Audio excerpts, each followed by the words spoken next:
In the fall of 1983, 4 men set out to hunt deer in Virginia. One of them would never return home. Authorities determined the hunter's death was accidental, but an insurance adjuster believed otherwise. A year later, the FBI had only one option. Agents had to get the suspect's confession on tape before their witness also became the hunter's target.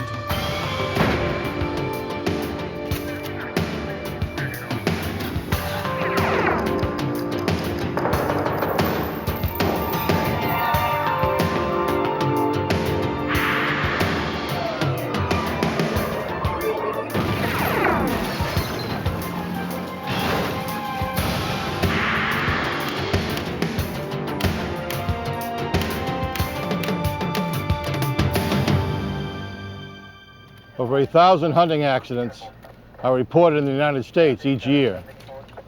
Fewer than 10% of them are fatal. But when one hunter's death seemed suspicious, the FBI was called in to investigate. I'm Jim Kallstrom, former head of the FBI's New York office. Agents would have to determine if their suspect was a grieving father figure or a man who murdered a friend in cold blood.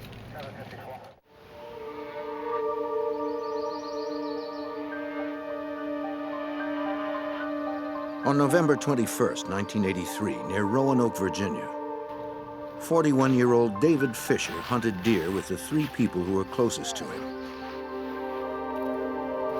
His 16-year-old stepson, his friend 22-year-old Bobby Mulligan, and 18-year-old David Wilkie. Wilkie looked up to Fisher as the father he never had. The group had been hiking since the early morning, but no one had spotted a deer. $50 was wagered on the first to shoot one. Fisher's stepson was bored and asked to go off on his own. He told him not to go far.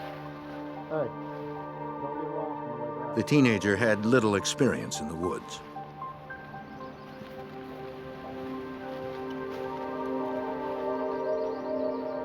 He walked a short distance when he heard someone yell, "Deer." Then he heard a gunshot. The boy ran back to see if anyone had won the $50.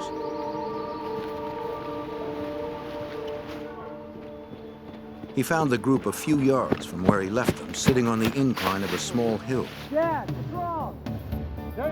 18-year-old David Wilkie had been shot.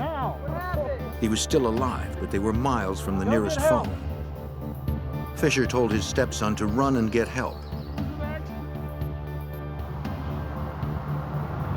30 minutes later, he reached rescuers. Lieutenant Michael Ashworth of Virginia's Department of Game and Inland Fisheries was called in. I received a call from the Bedford County Sheriff's Department somewhere around 3 p.m. stating that there had been a hunting accident. I proceeded immediately to the scene. It was on the south side of Bedford County off of Stone Mountain Road. Authorities were too late. David Wilkie died before help could reach him. The lieutenant asked the hunters to describe what happened. Bobby Mulligan said that when they spotted the deer, David Wilkie got excited and ran ahead. I see it! Mulligan and Fisher followed behind. As he started down the slope, Mulligan explained that he slipped in the dry leaves. His gun discharged when he hit the ground.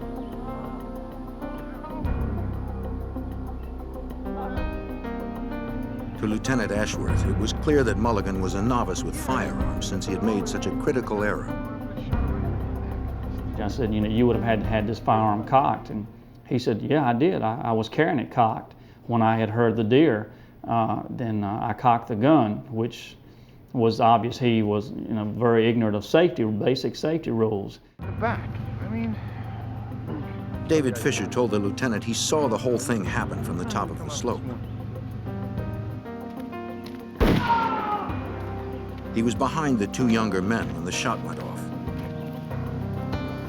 He saw Wilkie go down and rush to the side of the fallen teenager.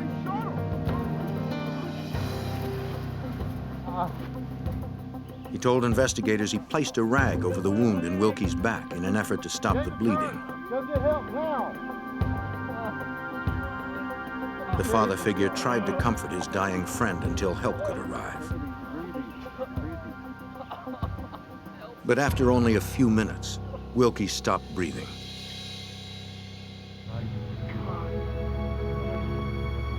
Investigators examined the surrounding area to determine if there was any physical evidence to corroborate their story.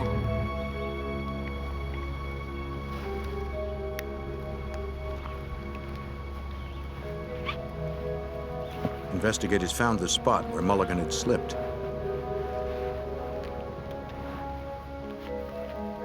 Hey guys. Take a look here, please. Take a shot. The size of the wound in Wilkie's back seemed consistent with a gunshot fired from where the hunter had hit the ground.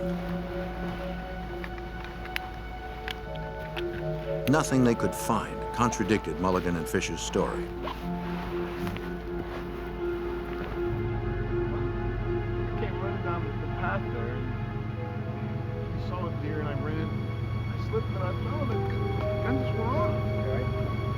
Officials then turned their attention to the weapon that fired the fatal shot. Yeah, it's the shotgun. They found that it had been undisturbed since it was last fired. When the lieutenant opened the barrel, he discovered the spent cartridge was still inside. The men were not placed under arrest, but investigators asked them to come to the sheriff's office for further questioning. Authorities were still uncertain if they were going to press charges against the hunters. Come with me. Bobby Mulligan seemed to be very sincerely remorseful. He was crying at times and talking about the fact that he had hunted very little. But it looked like that it was exactly as what it appeared to be, a simple hunting accident. And we do have accidents that occur that way. At the station, the two men were interviewed once more in separate rooms. Their stories never changed. Unlike Bobby Mulligan, David Lee Fisher remained composed and assured his stepson that everything would be okay. Don't be so. It's not the same. Since the hunters had inadvertently wandered onto private land, they were charged with hunting on posted property. The man who fired the fatal shot, Bobby Mulligan, was charged additionally with reckless use of a firearm and hunting without a big game license. Sir, being charged. Hunting without a permit. The charges were misdemeanors. No court date. Trespass. Fisher and Mulligan would need to answer them in court. Until then, they were allowed to return home to Charlotte, North You're being Carolina. charged. As standard procedure, David Wilkie's body was autopsied. The cause of death was determined to be a transection of the aorta and lacerations of the lungs due to a single projectile.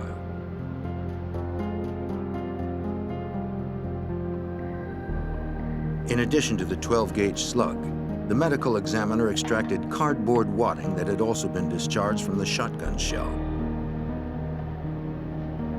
Examiners confirmed the slug was fired from Mulligan's rifle. A month later, Fisher and Mulligan defended their misdemeanor charges in Virginia's General District Court. The judge gave Mulligan a suspended sentence and fined him $585. Fisher was fined $220.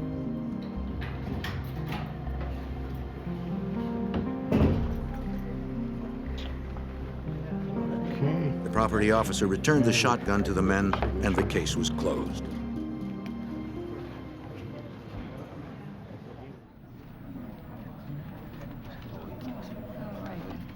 Two days later, an insurance company received a claim on the dead boy's life insurance. The policy promised to pay $100,000 in the event that Wilkie's death was accidental. Though Wilkie's signature appeared on the forms, he was not the policy's owner. His close friend, David Fisher, was the owner and the sole beneficiary. I don't like This wasn't illegal, but it struck the agent as strange since Fisher wasn't listed as the boy's father, nor as his business partner. John? The company decided to contest the claim. This is claiming an accidental death? On January 6, 1984, they hired independent claims director Harlan Davis to determine if David Wilkie's death was in fact accidental. They contacted our office and requested that we complete an investigation to determine the relationship between Bobby Mulligan, David Fisher, and David William Wilkie, and also to check police records, obtain a medical examiner's report, and to get in it and develop the circumstances surrounding this death. Davis attempted to contact Fisher and Mulligan, but the claims director was unable to reach them. He was able to reach Wilkie's single mother in Florida. This is Diane. Yes. She told him that her son had left home for Charlotte, North Carolina less than a year before. Who are you again? Oh. The 18-year-old had heard that his estranged father was in Charlotte visiting relatives. Wilkie hadn't seen his dad since childhood.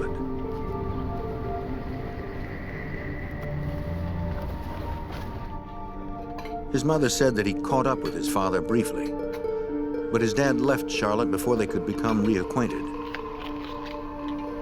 The father wanted nothing to do with him. That's when Wilkie met Fisher. David Wilkie was looking for a father, which he didn't have. His father and mother were separated. They were distant from him. He felt like he wanted to get to know his father, and this is the reason he really fell into a relationship with David Fisher was because he was looking for this father figure, and it became a friendship. Shortly after her son died, Fisher called to tell her that the teenager wished to be cremated, but had no life insurance. The mother believed Fisher and ordered the cremation, since Fisher seemed to have been close with her son.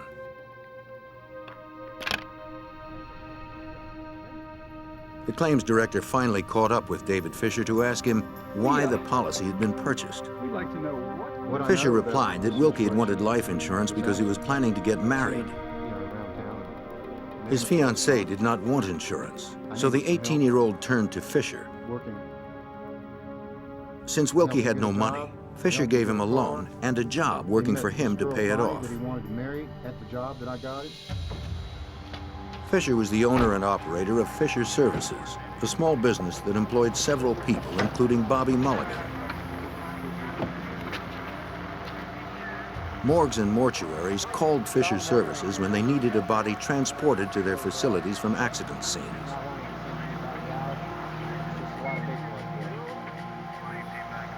Fisher and his men worked mostly after 11 p.m. He didn't get paid unless people died. On a good week, the work was lucrative, but when there were no bodies to transport, he needed other ways to get paid. This is an interesting relationship. The investigator questioned why Fisher had paid the insurance premium if Wilkie was making income. The businessman replied that he only wrote the checks to the insurance company after Wilkie paid him first. I don't know what else I can tell you. Fisher had an answer for every anomaly. In spite of Fisher's deflections, the investigator managed to get an important piece of information from him. The new address of Bobby Mulligan, the man who fired the gun that killed David Wilkie. Mulligan? Bobby Mulligan? Yeah.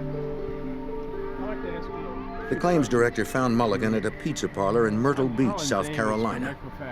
I'd like to talk to you. First of all, would you give me your name, your address? Mulligan didn't have much to add to what Davis had already heard. 100 Main Street.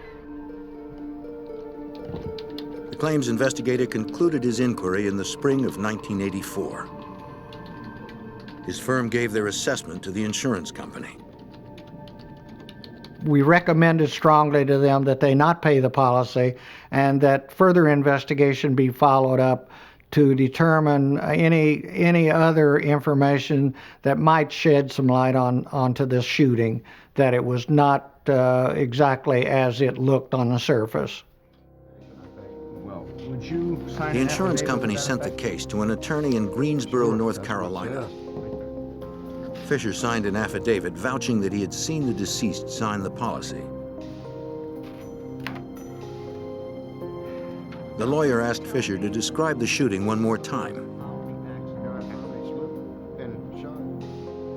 Once again, Fisher indicated that Mulligan was 15 feet behind Wilkie when the gun discharged.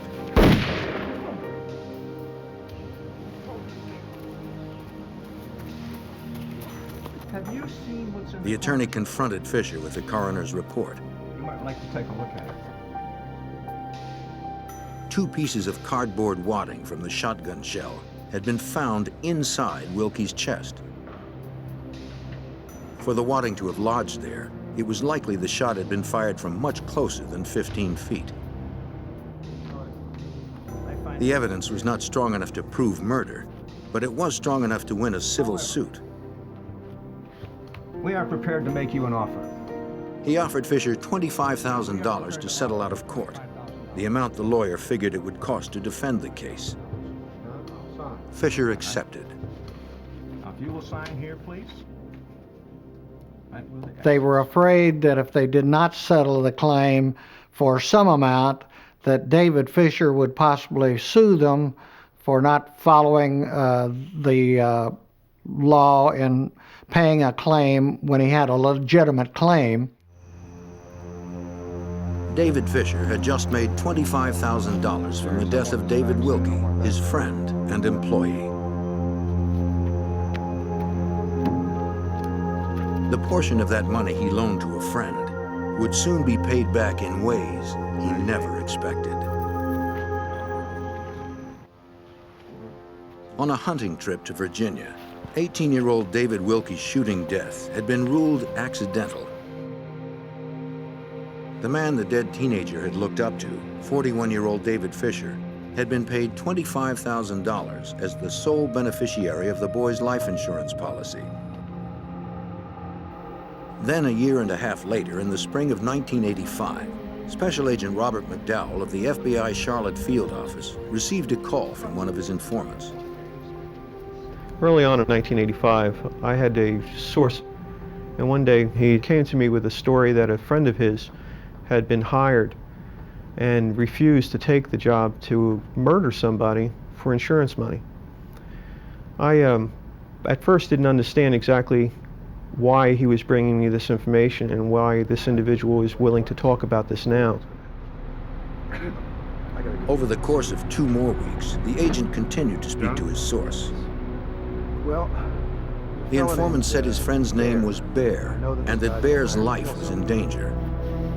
Agents wanted to speak to this person at the Charlotte FBI field office. But the source said Bear was reluctant since he was an ex-convict. He would only meet them in a neutral place. They agreed to meet in a park. Special Agent James Lillard, who's currently working undercover, helped Agent Bob McDowell develop the case. Working right beside Bob, we asked me if I wanted to go out with him to interview his source and find out a little bit more about this information. Lillard would keep watch from a distance in case his partner was being set up. Bear arrived on schedule. His real name was Gerald Stedham.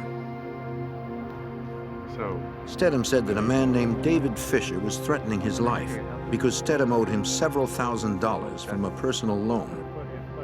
He also accused Fisher of murdering 18-year-old David Wilkie more than a year earlier. Agents were skeptical. When you hear something like that, it initially sounds pretty fantastic, and you kind of scratch your head. You're thinking, is this for real or not? Stedham may have been exaggerating a little bit, and maybe he exaggerated about the story in itself. look, I'm not wearing. He hoped the FBI would protect him in exchange for information about his old friend David Fisher. When the agent asked if Stedham was willing to wear a wire to prove the story, the ex-convict refused. He had his run-ins with law enforcement officers before, And he pretty much said right from the very beginning that he didn't trust police, FBI, or anybody else.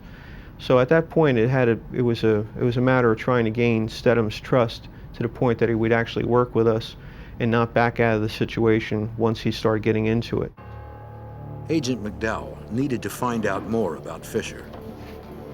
A background check revealed that David Fisher had several aliases and 25 prior convictions for crimes ranging from larceny to forgery.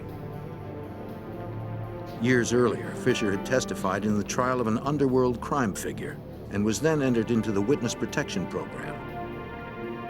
Not long after, his protection was removed since his continuing criminal behavior was in violation of its rules. Agents also checked records in Virginia to confirm Stedham's story. Yes, there was, in fact, a hunting accident where a gentleman by the name of David Wilkie was shot in the back, supposedly accidentally.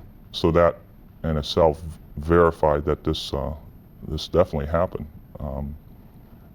Then the next step is to find out if there are any motives here. I mean, why did this happen? And if there was any other details. McDowell arranged another meeting with Stedham to find out more. Stedham refused to come to the FBI office. Instead, he agreed to meet in the parking lot of a local restaurant. Once again, Stedham promised to tell the FBI anything they wanted to know about Fisher, but refused to wear a wire to secure evidence.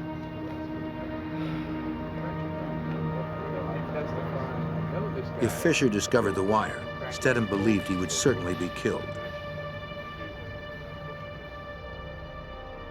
He didn't trust that the FBI would protect him if his cover was blown.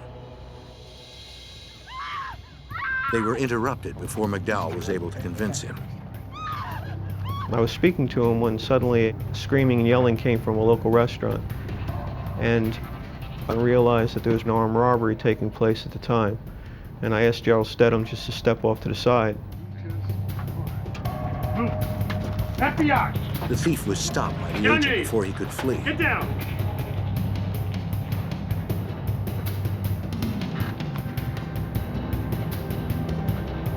Stedham was speechless. At first, he wondered if the agents had staged the robbery to convince him to cooperate. When he was sure the arrest was real, his attitude towards the FBI changed. And at that point, I realized that I had gained his trust as somebody who knew what he was doing. So from that point on, it was pretty easy to be able to get Stedham to believe that we were going to protect them and be able to get the information that we needed. How can I help you? Well, I really think it's meeting to help you out. At last, Stedham agreed to meet with agents in the FBI offices. What I can do for you, it's this fellow I'm looking for. For the first time, agents learned the plan Fisher made to kill his young friend David Wilkie. Too much to heart. In the summer of 1983, Fisher suggested that he and Stedham, his old prison buddy, could make $100,000 from a life insurance scam. The ex-convict would take out a policy on their young friend David Wilkie if Stedham would do the killing. Despite working several odd jobs, Wilkie was poor and estranged from his family. Fisher believed no one would miss him. His proposal was to, let's take him out into Virginia, let's take him out to an overlook, and we'll get him near the overlook, and I want you to push him off. And that way, he would die, it would look like an accident, and Fisher could collect the insurance money, and which of course he would share with him if he did it. Well, I'm worried about... Stedham told agents that he didn't take Fisher seriously until he learned Fisher had obtained the life insurance policy on Wilkie. Willing to pay to kill it? Yeah, I almost... And at that point, Stedham said he didn't want anything to do with it. He backed out, which again made Fisher absolutely furious, to the point of almost a hatred developing between his old friend Gerald Stedham and David Fisher. Me, one day, I remember saying this. A few months later, when Stedham heard that Wilkie had been killed hunting in Virginia, he knew the death was probably not accidental. Stedham told agents that Fisher later offered him $50,000 to kill the hitman, Bobby Mulligan. The informant believed that Fisher would likely come after him next. But the unfortunate situation was that Fisher hated Stedham at this point. I mean, actually would probably kill him. So we realized that the only way we were going to be able to get at Fisher through Stedham was to have Stedham tell him that he was sorry that he hadn't paid him back and that he wanted to pay him back even if it's only $100 a week. $100 a week would give the FBI several opportunities to get Fisher friendly again. Fisher didn't hate Stedham enough to turn down the money. Eventually, agents hoped Stedham could then start reminiscing about what happened in the past.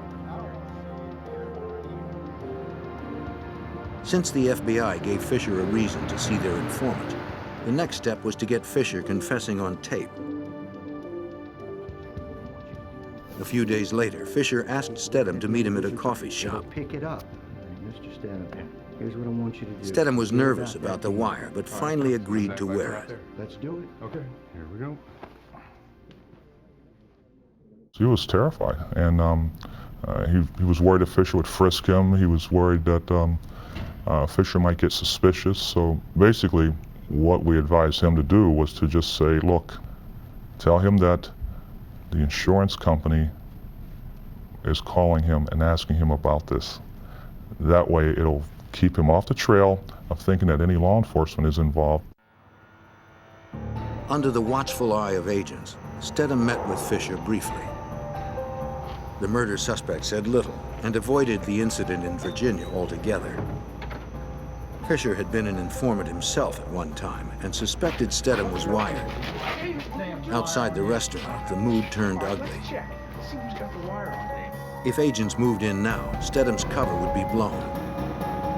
But if they didn't, they feared the suspected murderer would kill again if he found the wire. Agents surveilled murder suspect David Fisher, hoping that their wired informant Gerald Stedham would be able to solicit a confession from his old friend. Fisher arranged the meeting to receive money that Stedham owed him. But Fisher was suspicious of Stedham. To the relief of Stedham and agent James Lillard, Fisher never found the wire. The first time that we had wired Stedham up and sent him in to talk to Fisher, he was a little too zealous, and he was asking too many poignant questions. So Fisher kind of got a little suspicious and actually frisked him. Fortunately, we had the recording device in a place where he wasn't going to find it. Unless Fisher called to meet Stedham again, Special Agent Robert McDowell and his team had no other means to get the evidence they needed to arrest Fisher for his 2-year-old crime. 5 days later, Fisher called Stedham to arrange another meeting. Agents were hopeful. The cooperating witness tried to steer the conversation towards Fisher's past crimes, but Fisher once again avoided the topic.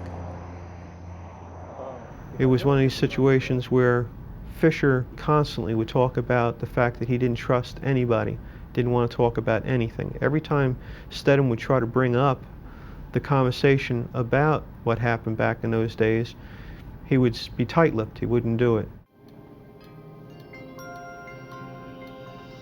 Since Fisher said nothing to corroborate Stedham's version of events, it occurred to agents that perhaps Stedham may be lying, since the ex-convict was reluctant to come forward in the first place.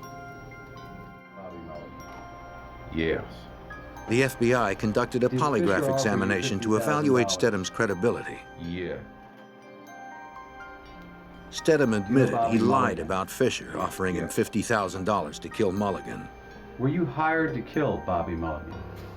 Yes. He insisted that Fisher had asked him to do it, but he could not remember the exact amount he'd been offered. But I can't really remember. Just answer yes or no. One of the things we did in order to try to make sure we weren't just chasing our tails was to get Stedham a polygraph exam.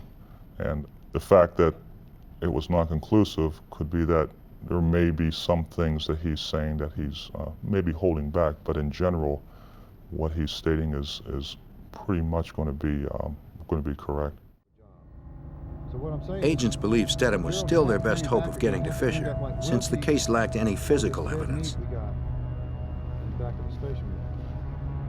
But Fisher, the delivery man for the morgues, was extremely cautious, particularly with Stedham.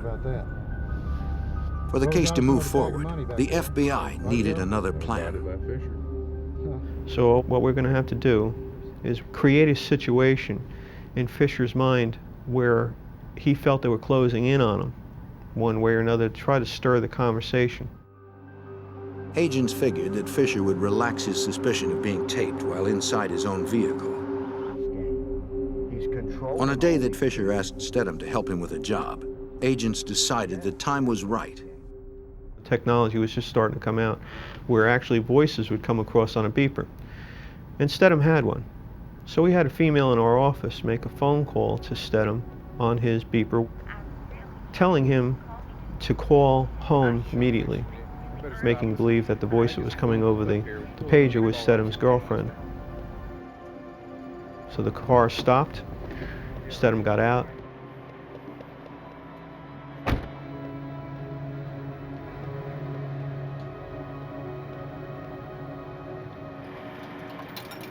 For appearances, Stedham briefly spoke to the agent back in the office to let her know the message was received.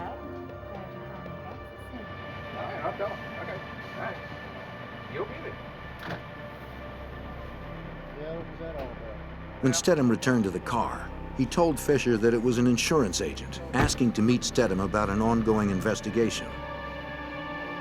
Fisher told him that if he kept his mouth shut, their new inquiry would go nowhere, since the body had been cremated and that everyone said it was an accident. He says, and I'm telling you right now, if anybody tries to bring up anything, any witnesses pop their head above the water, it's going to be pow, pow, pow, pow. And those are the sounds that came over the tape. And we realized at that point what Fisher was doing was actually threatening the lives of all witnesses involved in the investigation that took place. The recording was good, but it was far from a confession. Agents had hoped for more. Unfortunately, over the next several weeks, Fisher avoided Stedham altogether.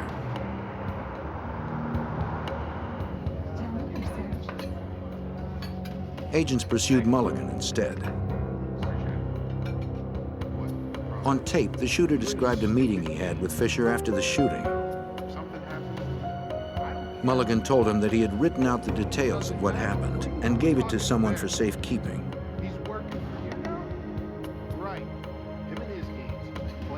If Fisher killed Mulligan, those details would be mailed to authorities. Mulligan refused to tell Stedham what he had written or who held the letter. Then, just after midnight on June 16, 1986, an anonymous woman called the FBI to report that a hitman would be coming after Stedham. Agents scrambled to hide their informant at a remote location. They suspected that Fisher had made the threat. Investigators hoped they could secure an arrest warrant before the suspected killer got to Stedham. Fisher had arranged a killing before. Agents feared he would kill again. While agents began to close in on murder suspect David Fisher, the FBI received a death threat against their informant, Gerald Stedham. To protect their key witness, Stedham was held in a remote location until agents could decipher the identity of the caller.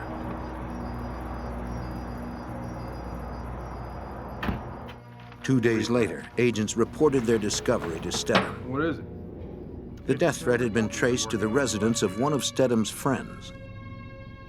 Stedham admitted that he had a female friend place the call, but he emphasized that the threat was real.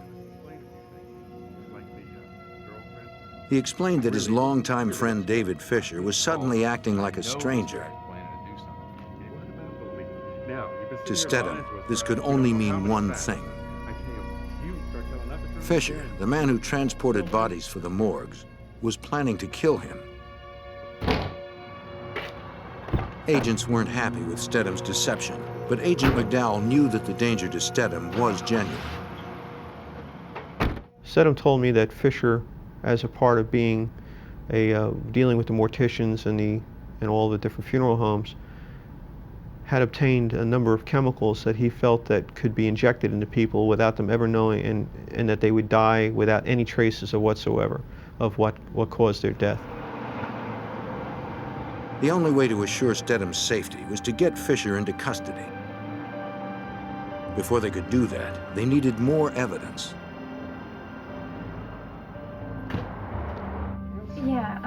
In the fall of 1986, a year and a half after the FBI began their investigation, agents finally tracked down David Wilkie's former fiancée.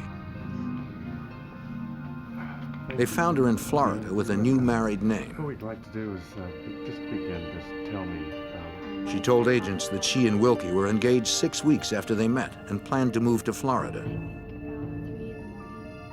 To save money, the couple moved in with Fisher for a short time. But after her fiancé was killed, she moved out immediately. She told agents that she felt intimidated by Fisher. Just before Wilkie's death, Fisher had come to her with a proposition to kill the boy for insurance money. Like Stedham, she didn't believe Fisher was serious until Wilkie turned up dead. What we want to do is, he said, it was get him a few drinks and then give him a good time. I want you to lure him into the pool, get him into the deep end, and then I want you to drown him. And because he can't swim. Then, again, they'll call a hotel security, and it'll look like an accident. There was something strange about him. She believed Fisher was responsible for the killing, but she had no way to prove it and feared she could be next. Well, thank you very much. You've been very helpful, and We were very surprised. So many people were aware that Fisher was looking for somebody to kill Wilkie. That was incredible. We found it hard to believe that he had gone to that many people regarding some type of scam or some type of setup to murder somebody. Wilkie's former fiancée had provided a few more pieces of corroborating evidence. Though Special Agent McDowell felt the case still had holes, he believed they had to arrest Fisher and Mulligan before someone else was killed. We were stretching our luck with David Fisher, knowing the type of person he was, to wind up reaching out and finally making up his mind and killing somebody. We decided that it would be best to go after him, seek indictments, and get him arrested and take him off the street, as well as Bobby Mulligan. On November 5th, 1986, a Virginia grand jury handed down an indictment charging Fisher and Mulligan with first-degree murder. But with the evidence they had, a conviction was still questionable. McDowell had one last chance to get the taped confession from Fisher that would guarantee a guilty verdict at trial. I really wanted to try one more time to get Fisher to articulate in detail the fact that he had killed Wilkie for money, and I really would like to have heard a verbal confession from him. And I felt that the only way we could do that was you had to escalate his anger. You had to get him to the point where he just lost control, and then we'd start being truthful. On the night of November 12, 1986, 3 years after Wilkie's death, agents wired Stedham after he had baited Fisher with the promise of some easy cash. Stedham had told him that a bail bondsman whom they both knew had a lead on a suspect who had jumped bail.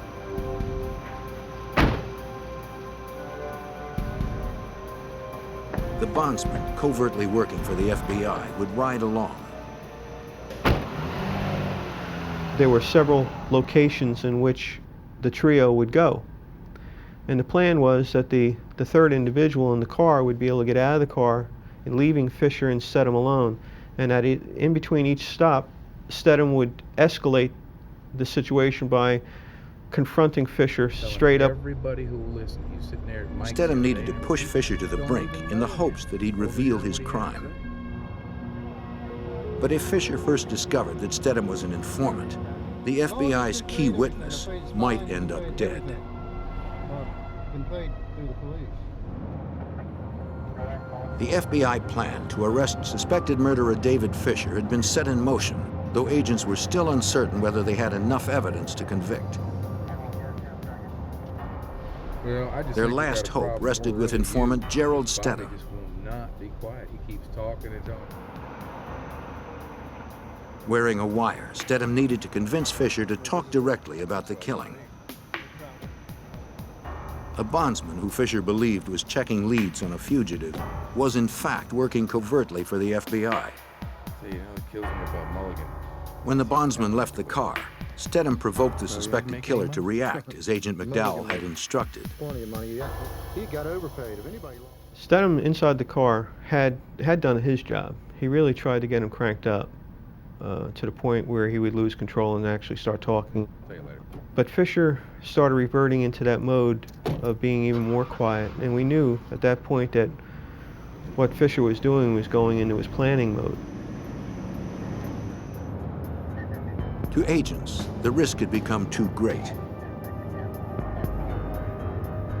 If Fisher discovered Stedham was wired, the key witness, the case, and the arrest would be jeopardized. As planned, at around 11 p.m., Stedham suggested that they report back to the bond office that had supposedly hired them. When they arrived, FBI agents and Charlotte police would be waiting. Once he got out of the car, he pretty much said to Stedham, in no uncertain terms, I'll see you later. Our units in the area were able to converge in on Fisher and had him pretty much surrounded. He wasn't going to run.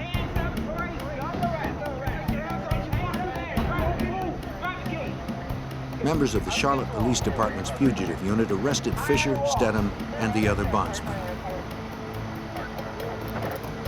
They wanted to remove any suspicion that Stedham and the bondsmen had set Fisher up.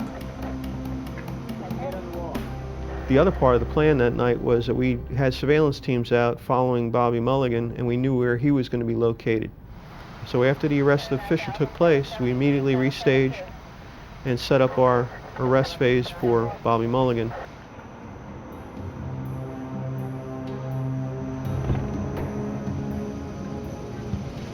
Agents replaced the tape in the recorder Stedham was wearing.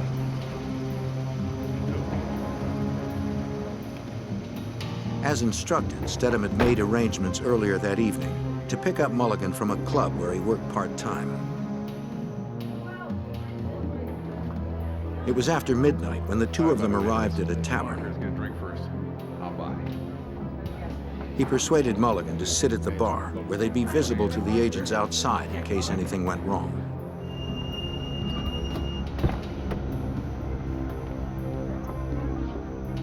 When units from the Charlotte Police Department arrived, agents directed them to make the arrest. Mulligan, you're under arrest. Put your hands on top of For your their head, don't informant's move. safety and to encourage Mulligan's cooperation, they arrested both men. Though Mulligan and his former employer, David Fisher, were now in custody, agents still needed one of them to talk about the murder. We wanted to set it up to the point where David Fisher would be within view of the fact that Bobby Bryce Mulligan was being brought in. And we wanted him to know in no uncertain terms that we had him and we had the shooter, and hopefully to make him realize that he was had. It didn't work. Fisher declined to be interviewed without an attorney being present. Agents secured a warrant to search the room that Fisher had been renting.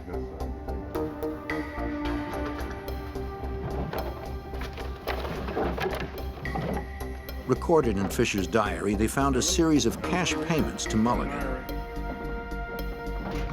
From a closet, they removed 2 strong boxes. Agents hoped that inside they would find the criminal evidence that could ensure Fisher's conviction.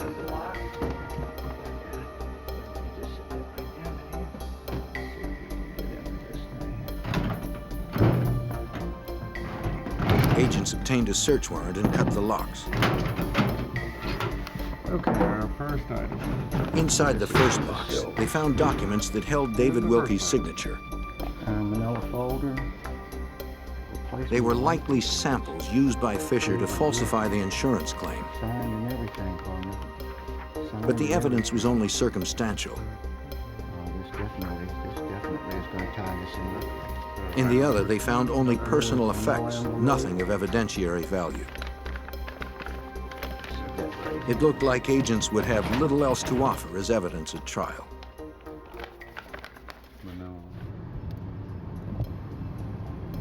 A few days later, Agent McDowell got a message that 22-year-old Bobby Mulligan wanted to meet. So far, both Mulligan and Fisher had remained quiet. But after a couple days of thinking about it and in consultation with his parents, it was apparently Mr. Mulligan's decision that he wanted to come clean about his participation in this murder and felt that it was to his best benefit to be the first to come forward with a confession. Start with, Agents interviewed Mulligan at an office in the jail.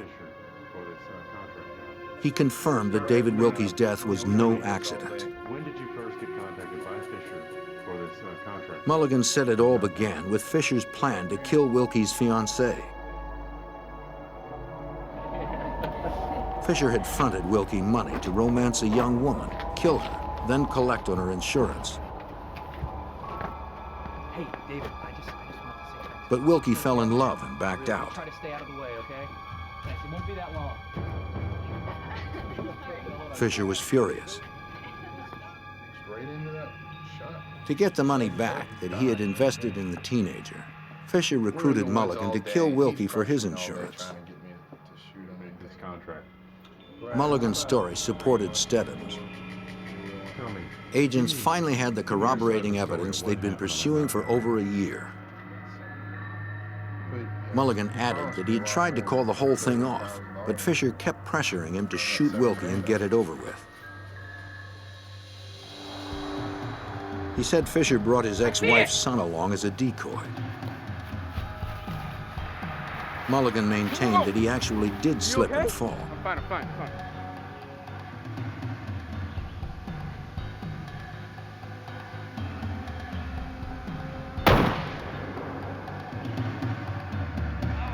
Mulligan claimed that he hadn't intended to kill Wilkie, only injure him. He said it was Fisher who actually murdered the kid. He believed that it was the finger of David Fisher going into the wound that killed Wilkie, that his own gunshot didn't do it. So he believed that Fisher actually did this. But unfortunately, there was no way of being able to determine that forensically because Fisher convinced Wilkie's mother in a phone call at least 2 days after the incident happened that it was Wilkie's last request to be cremated. What was the final contract amount? He said Fisher had promised him $38,000 to pull the trigger, but ended up paying him only $7,000. David Fisher was tried for first-degree murder, conspiracy to commit murder, and murder for hire. Fisher got the death penalty.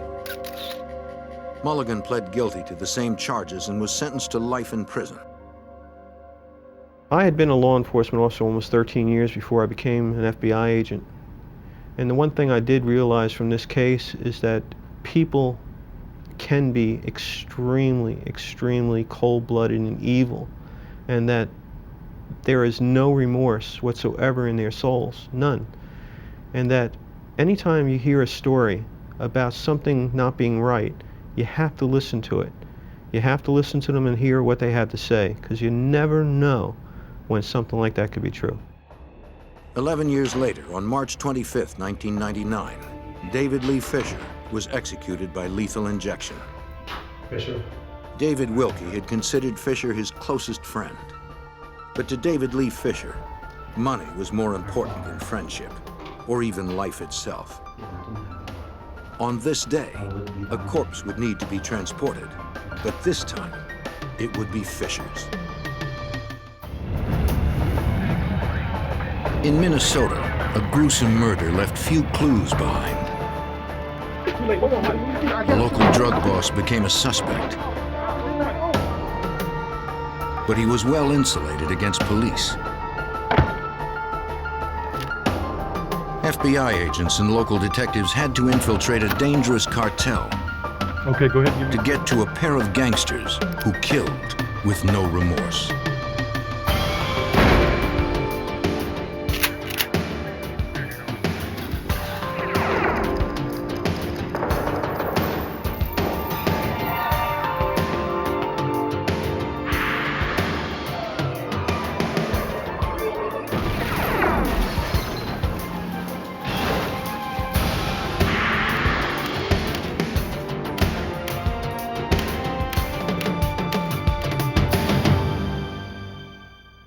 A burning body in a dark alley shed light on a cold-blooded killer.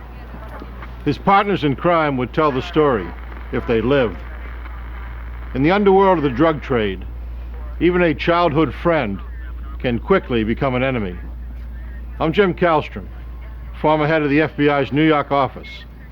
A trail of drugs and money led FBI agents to a murderer who underestimated the power of forensic science.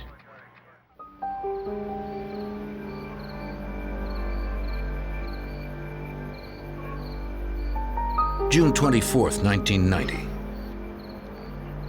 At about 3 a.m., a St. Paul, Minnesota resident was enjoying the quiet of a summer evening when he noticed a car drive into the alley behind his house.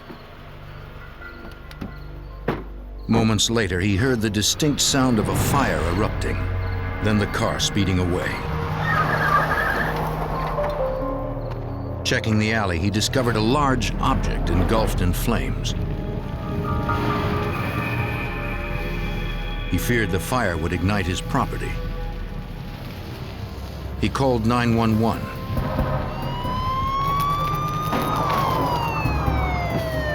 St. Paul emergency units responded. When firemen extinguished the flames, they realized it was more than an act of vandalism. The object was a charred human body wrapped in a melted plastic tarp. Homicide detectives arrived at the scene.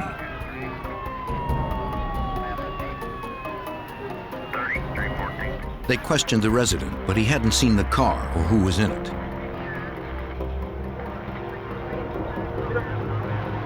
Police found no identification on or near the body.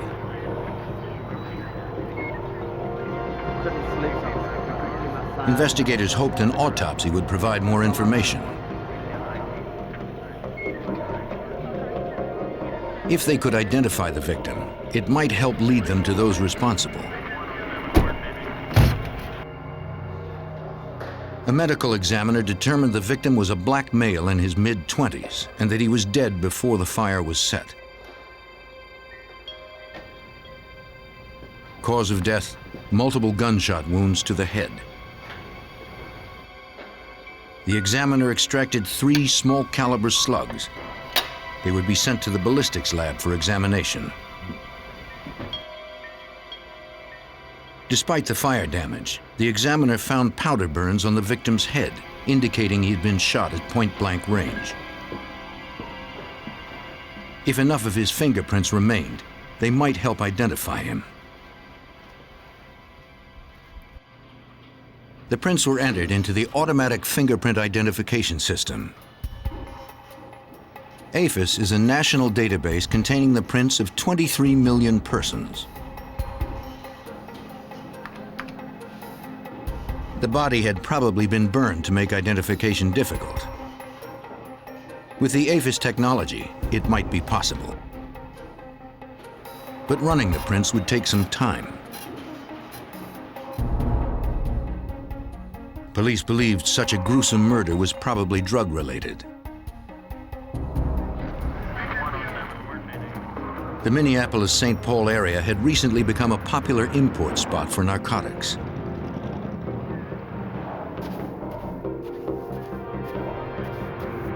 With the drugs came an increase in violent crime. Special Agent John Tyndall of Minnesota's Bureau of Criminal Apprehension investigated drug running in the area. The primary way that people moved cocaine into this state at that time would have been through public transportation, that being either by bus or by airplane. Police created drug interdiction teams assigned to the Minneapolis-St. Paul airport to try to stop the influx. Agents monitored travel to and from cities like Miami and Los Angeles where the drugs originated. Their job was to spot drug traffickers among legitimate passengers. On June 25, 1990, the day after the body was recovered in the alley, agents were watching the counters where same-day tickets were issued. These two guys approached the ticket agent and stood there for quite some time doing what we felt was negotiating the sale of some tickets. They pulled out a wad of cash. They paid cash for the tickets. They then left the ticket counter.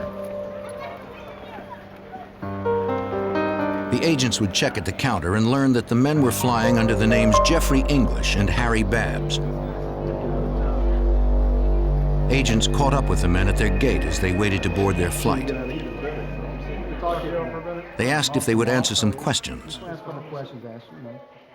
We explained to them that they had no obligation to talk to us if they didn't want to. They weren't under arrest. They were free to leave. Both men consented to be interviewed and said they were just heading back home to L.A. They said they had come to St. Paul to visit a friend named Ken Jones. The officers asked for permission to search the bags they'd checked at the counter. Both agreed, so a search warrant was unnecessary.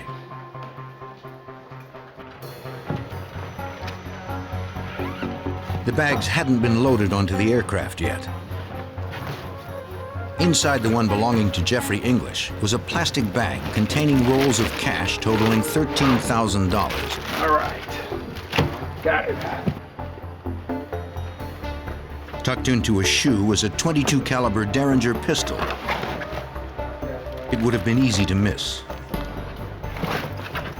It was a tiny revolver, 5-round capacity, with a barrel that was only 1 inch long, and the entire gun was approximately 4 inches long, a gun that could be concealed simply by palming it in your hand.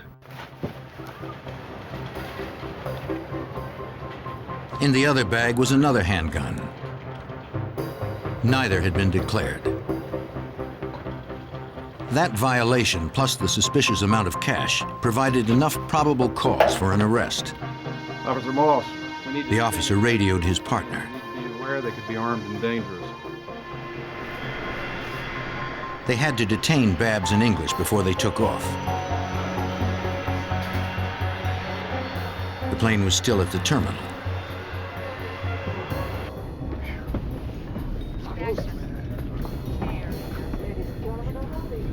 The agent boarded the plane and found the men already seated. I just need to ask you a couple questions. It won't take long. In a later interview, English would claim that the money was from selling a car. He said he bought the .22 Derringer on the street in Minneapolis. And he went on to add that he had no idea where the gun had been. And I thought that was a strange response for a person to back away from the gun's history. And that was the first inclination that either of us had that the gun might have been used in some type of crime, simply by the way he framed his response to the question. Agents became more suspicious when English admitted he was flying under a false name. His real name was Jeffrey Barnes.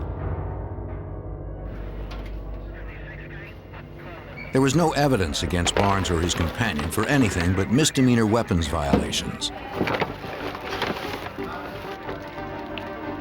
Both men paid fines and were released. Their guns were held until agents could check police records to see if they'd been used in earlier crimes. 2 weeks later, St. Paul police received the fingerprint comparison from the man found burned in the alley. There was a match from Southern California. The victim's name was Duan Walker. The 26-year-old Los Angeles area resident had a record for intent to sell narcotics. Walker's death made the papers in his hometown. His uncle read the article and called the St. Paul authorities. Operator. St. Paul Police, please. He told detectives his nephew had gone there to meet a man named Ken Jones. Yes, sir. Yes, sir. Thank you very much for your information. We appreciate that. Yes, officer, my name is... When Walker didn't return from St. Paul, the uncle had contacted Jones, who said Walker had already left. It's going to be a big help. All right. Bye-bye. I think I have the folder right here. St. Paul narcotics detectives were familiar with Jones. They had been investigating him for years. He was reputed to be the largest supplier of cocaine in the region. Jones was careful with his drug business and well insulated against investigation. Thanks, everyone. On behalf of the Neighborhood Development Board, we'd like to give a big round of applause. By publicly donating to urban charities, Ken Jones also portrayed himself as a community benefactor. Police knew it was a cover. Like his legitimate businesses they believed he used to launder drug money. His reputation was different on the street. Among dealers and addicts, Jones was known to rule his interests with an iron fist. If he didn't get paid, people got hurt. Hold on, I got your money. I got all your money. For years, detectives had been searching for a way to shut the drug boss down. Detectives knew that murder victim Duan Walker was with Jones before his death. If they could prove the dealer was involved, they could finally take him off the street. But they needed more evidence. Investigators went to interview employees of Jones's business. Hi, can I help you? They hoped someone would know about Jones meeting Duan Walker. Never seen him before. Never seen this person at all? But none of the employees were willing to talk.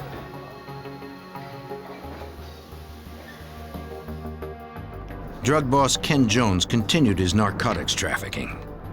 He seemed to be beyond the reach of the law.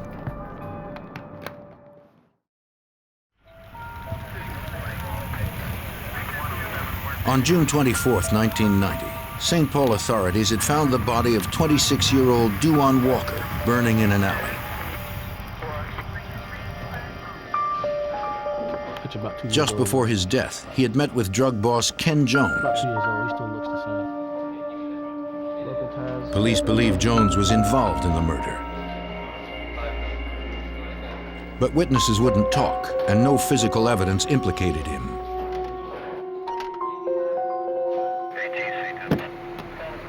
Investigators got an unexpected break 3 months later when St. Paul police stopped a man for a routine traffic violation.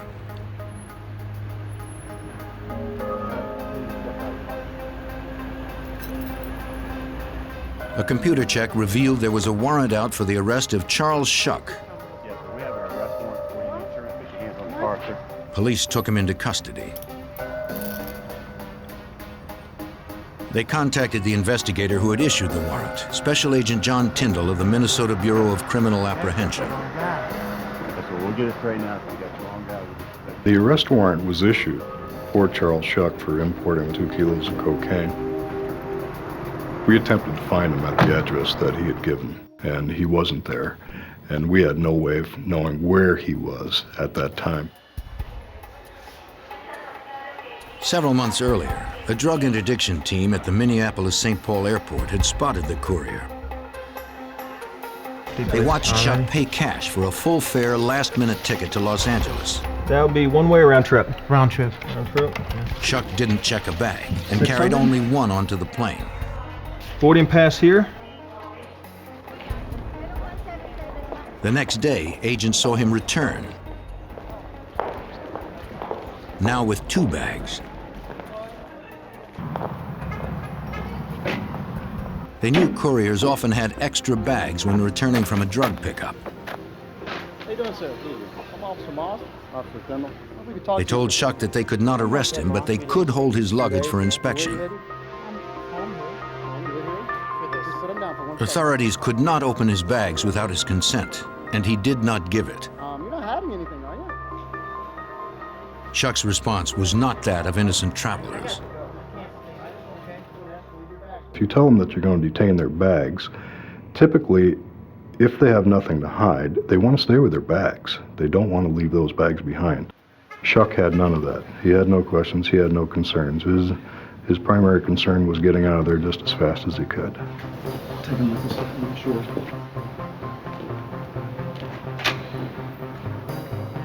Shortly after Shuck left, a canine unit examined the bags. One was clean, but in the other, the dog smelled narcotics. You can't get a search warrant based strictly on the actions of the dog. The dog was an integral part of it in the request for the search warrant, but it wasn't the only part. We also had to detail the fact that we had seen Shuck the previous night come in and buy a high-dollar round-trip ticket to Los Angeles, with a return flight being the following morning. These things are unusual. The fact that he carried one small bag on the aircraft and carried two off is also unusual. Agents secured a search warrant to open the bags. I think we have a winner. Inside, they recovered 2 kilos of cocaine. Fantastic. Yeah. Now I was ready to get out of here. Investigators suspected Shuck was carrying the drugs for someone else. Good job. At that time, we weren't able to make a connection as to who he might be working with or working for, but my gut feeling was that he was a courier for somebody at a higher level. Now that he had been arrested, Shuck learned of the evidence against him. He had his attorney propose a deal. In exchange for sentencing consideration, he would give up information on the man he ran drugs for.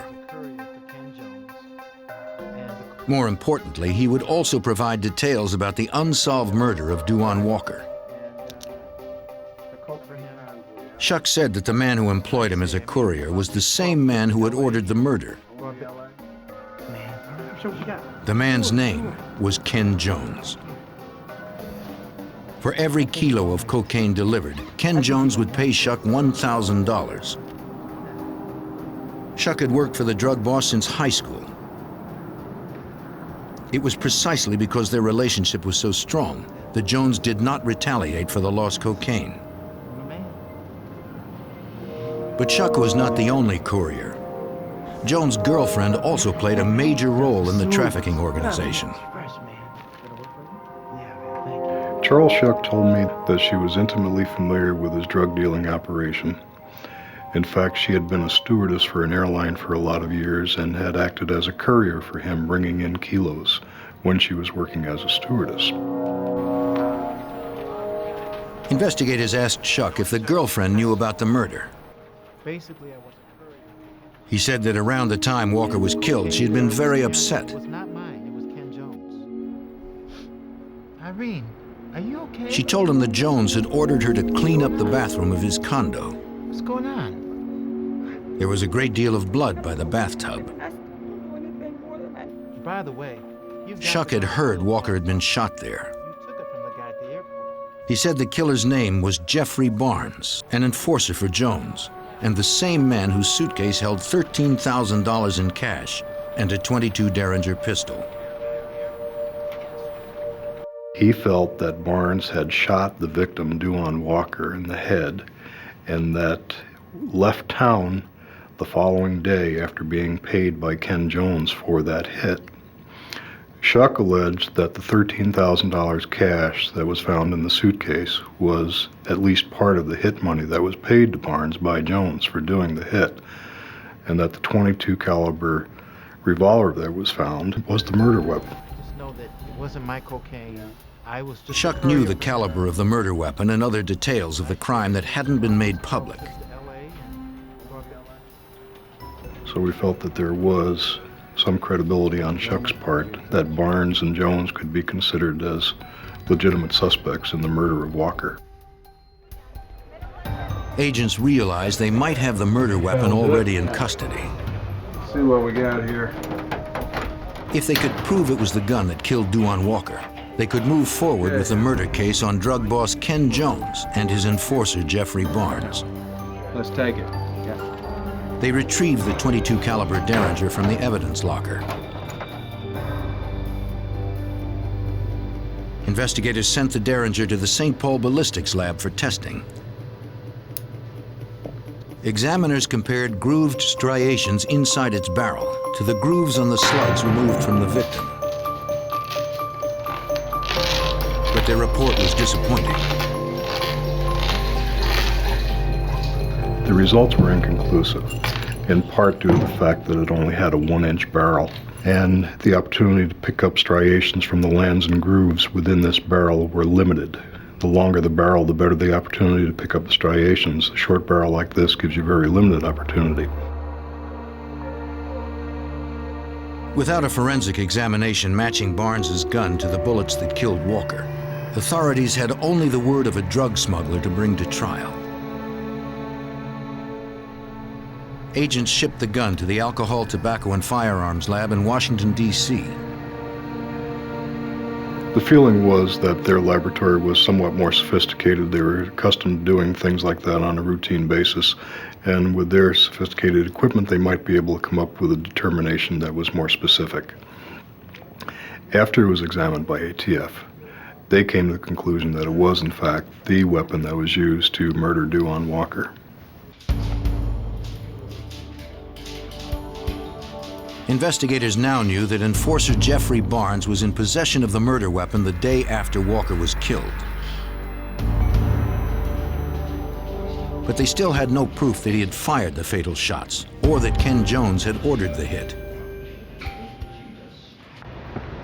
Excuse me, ma'am. Agents and detectives sought witnesses who could connect the two men to the homicide. Could you take a look at the picture? Whether due to loyalty or fear, authorities were met with silence. One after the other, the people we attempted to talk to would not talk to us, and they would not give up anything. So we were back to the point of having only the statement given to us by Charles Schuck and no palpable way of corroborating any of the information that he gave us through other witnesses. Tim, you got a minute? Yeah, come on. Investigators applied for a warrant to search Jones's condominium. But the judge refused to grant one because they couldn't corroborate the story of the blood on the floor. Information from the pen registers all supports it. After almost a year, investigators realized that the case would not be solved without additional resources. They contacted the St. Paul FBI's Drug Task Force for assistance. Having worked narcotics for 20 years, Sergeant Tom Donaski was well aware of the reputations of Ken Jones and Jeffrey Barnes. Both of them were very intimidating and imposing individuals. They had a violent background, and when we'd go and interview people, everyone would pretty much try to avoid either having contact with us or they wouldn't tell us the straight story. The task force believed that the only way to get to the drug boss and his enforcer would be through a cooperating witness. They needed to find someone who could give them first-hand information and perhaps solicit a taped confession. He's a chump, man. I ain't afraid of him. I got people on the street. The investigator approached a confidential informant he had developed on earlier cases. But if you do something, I can handle him. The informant couldn't place Barnes with the victim, He got a bad reputation. I'll take him down. but he did know that the enforcer had a nephew who had recently been released from prison. What's up, man? What's up, Clay? What's up, dude? The nephew's name was Russell Barnes, known on the street as Ice. Yeah, they moving folks out next door. After leaving prison, he had come to St. Paul to begin dealing cocaine with contacts provided by his uncle, Jeffrey Barnes. The nephew was anxious to make money. Agents hoped to use his eagerness to their advantage.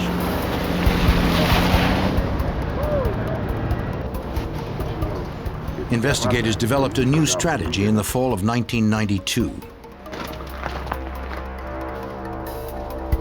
The enforcer's nephew would become their new target.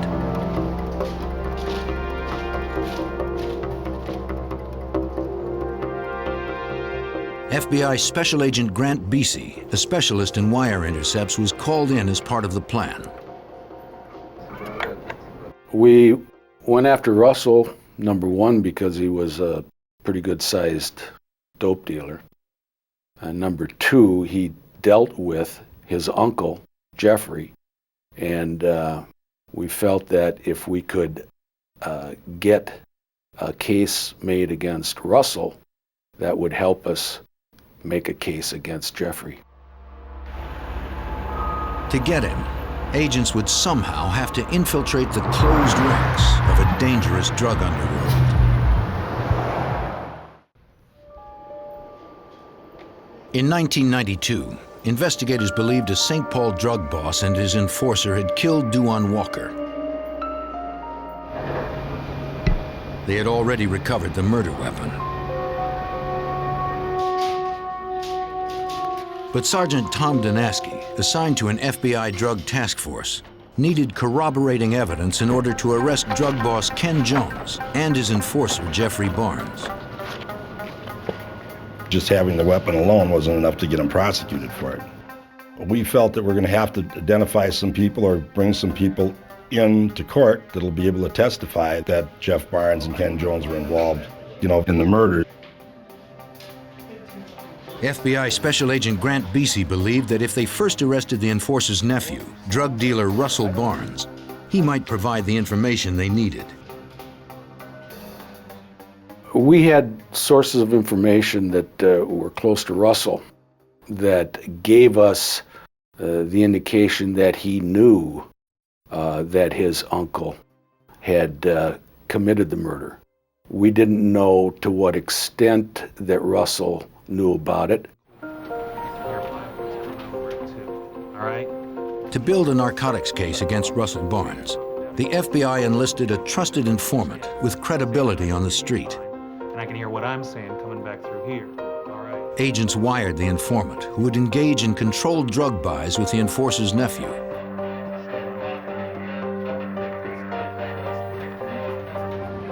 Task force members would record each buy. It was a risky operation. If the informant's wire was discovered, he would likely be killed.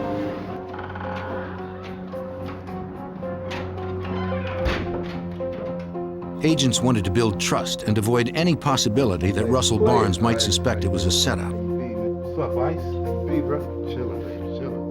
What you need? What you want? What you need? Okay, all right. You want taste? At first, the informant bought small amounts. Over time, the transactions increased in size and frequency, and each was recorded. Bags like this, right over top. That's a nice package. Everything's everything. But Russell Barnes refused to speak about his knowledge of the murder. Later. Agents were no closer to solving the crime.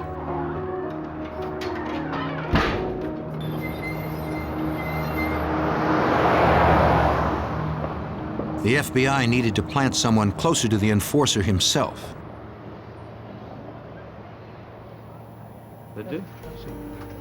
In May of 1993, they discovered their way in.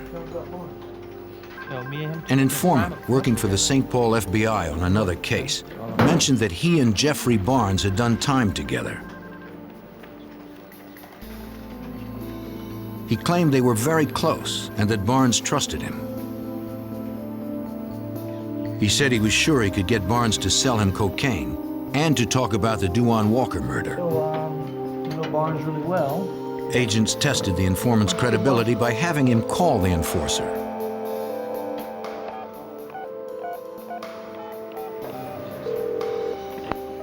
Within moments, it became clear Jeffrey Barnes was comfortable talking to the informant.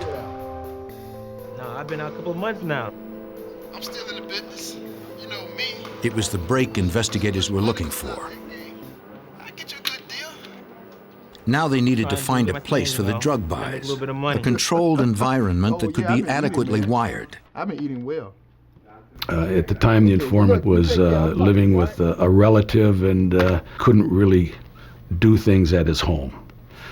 We obtained a house from HUD and moved the informant into the house. And the informant agreed to record certain conversations that he might have with Jeffrey Barnes.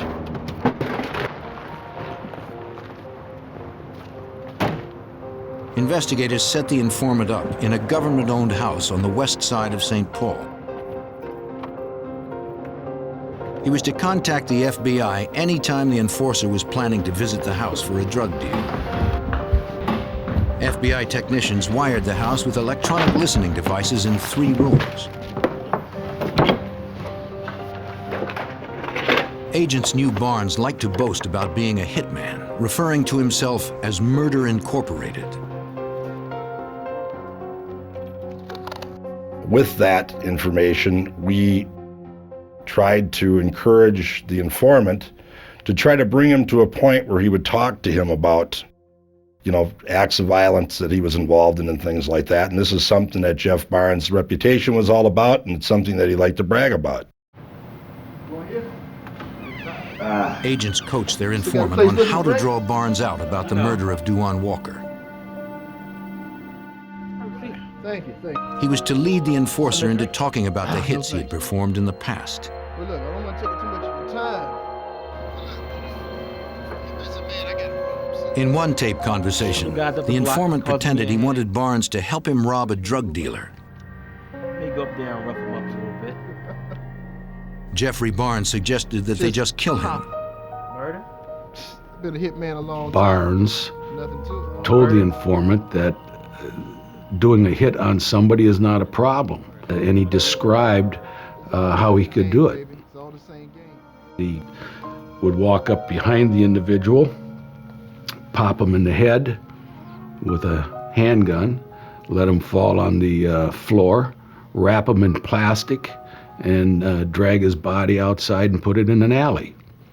And this was the exact same way that Duane Walker had been killed. I don't want to take up too much of your time. Let's say we get down to business. Don't stay in business long. It was good circumstantial evidence, but by itself, it wasn't enough. Okay. I got you, buddy. Because the buys had been arranged by telephone, investigators secured a warrant to tap the suspect's phone lines.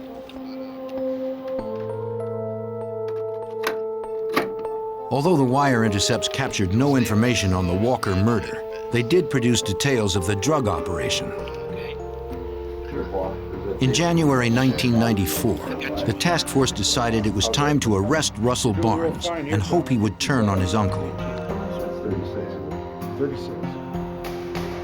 On January 29th, they set up another controlled drug buy with an informant. It would happen at a downtown St. Paul hotel. Investigators wired the room for sound. You can go. Okay. The reliability of the eavesdropping devices was essential.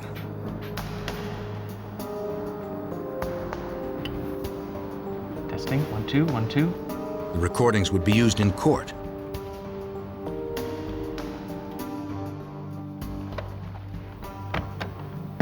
And agents would be monitoring from an adjacent room. If Russell Barnes discovered the setup, they would be able to protect their informant. Okay, go ahead and give me a signal. Testing, 1, 2, 3. When the room was ready, they would have the informant call the enforcer's nephew and order several ounces of cocaine. Mary had a little lamb. Testing, 1. Mary had a little lamb. Mary had a Investigators from St. Paul Police Special Investigations Unit were conducting the surveillance at Russell Barnes' residence, and after the phone calls were made, with very short delay, Russell went to the hotel. Russell Barnes had delivered to the informant before. Glad to see you came around, boy. I told you one day we'd be rolling like See what this. you need tonight. He brought cocaine and the equipment he needed for measuring it.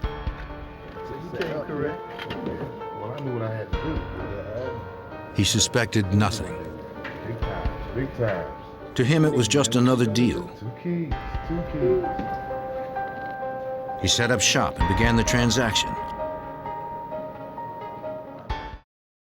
unaware that every word was being recorded. It was important to get a drug dealer off the streets.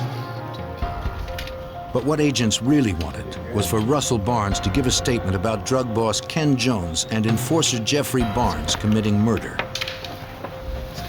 You ready? When details of the drug deal were on tape, investigators moved in.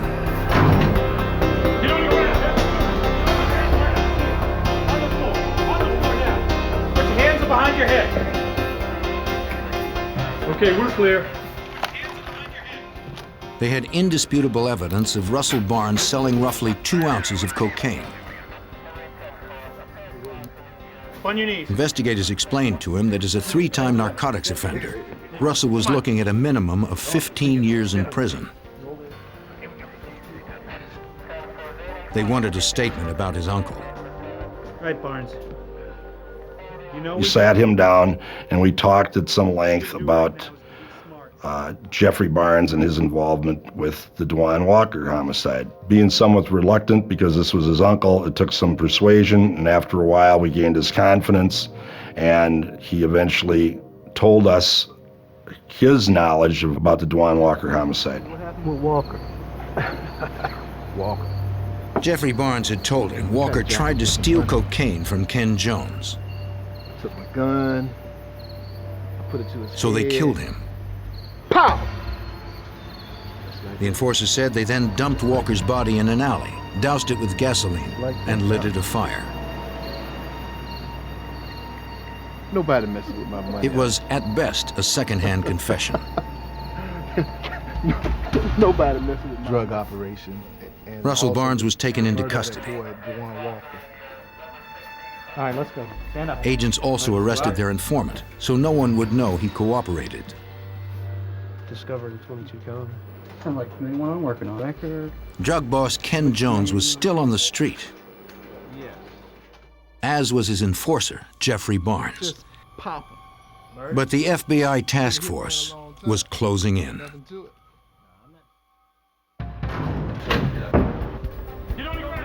By 1994, while trying to dismantle a Minnesota drug ring and solve a 4-year-old murder, the FBI and St. Paul police had arrested dealer Russell Barnes, who agreed to cooperate. He offered details on the crimes committed by his uncle Jeffrey Barnes, including nationwide drug trafficking and the 1990 murder of Dwan Walker. According to Sergeant Tom Donaski, investigators had plenty of evidence against Jeffrey Barnes, a known enforcer for drug boss Ken Jones. We've got a weapon that's been recovered at the airport. We've got Jeff Barnes making a comment to one of our informants that this is how you murder somebody. That's a dope ripoff type of situation. And the actual procedure that he went through when he killed Dwan Walker, and now we have his nephew telling us that he's been at his house, blood relative, that we're going to have testify in court that he actually told him about the murder. In August 1994, investigators staked out the apartment where Jeffrey Barnes was staying. They knew the enforcer was often armed and willing to kill. He had no time to react. Freeze! Please, officer! Put your hands up on the car. Come on, move! Move! Put your hands Prosecutors did not yet charge him with murder. Got it? They went forward with a drug conspiracy case instead. Let me have your other hand. Dealing drugs to his ex-cellmate earned Barnes 30 years in prison. They would hold the murder case until they had more evidence against him and Ken Jones. Special Agent Grant Beasy believed having Barnes in prison would make witnesses more willing to talk.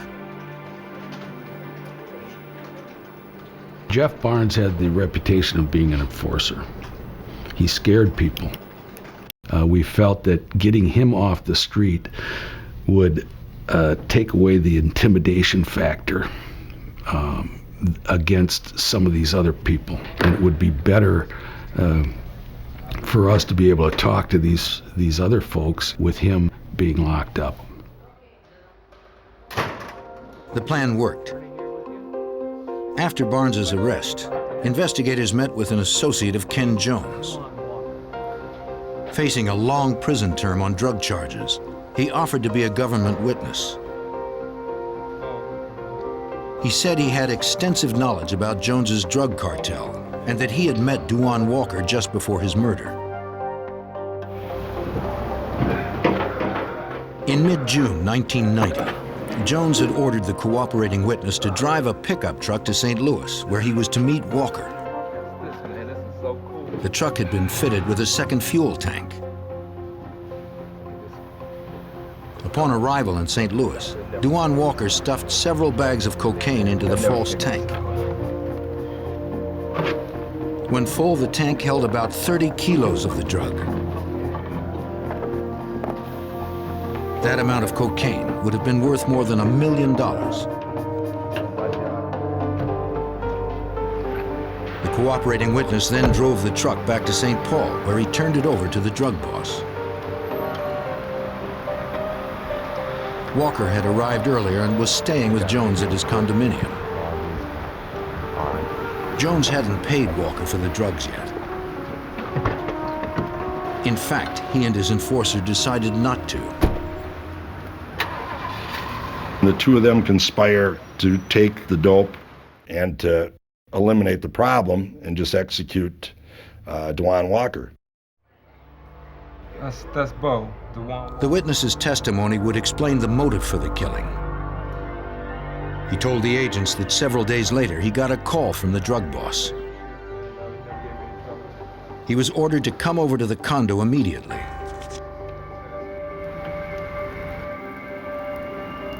It was Sunday morning, June 24th, 1990, the day following Duane Walker's murder. Ken Jones seemed very nervous.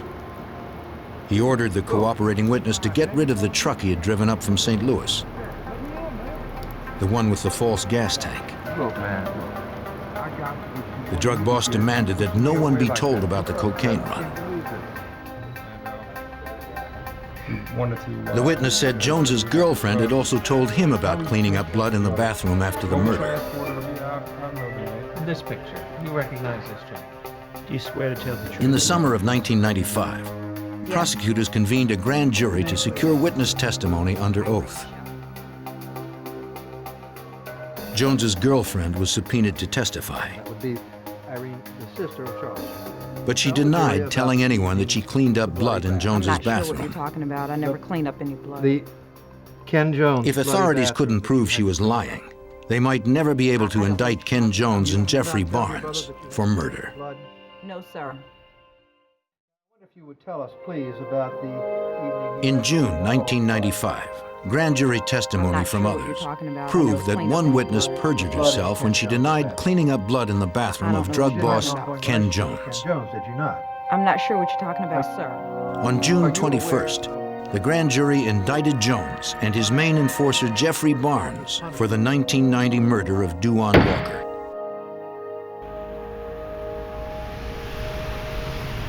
Barnes, the alleged hitman, was already in prison on drug charges.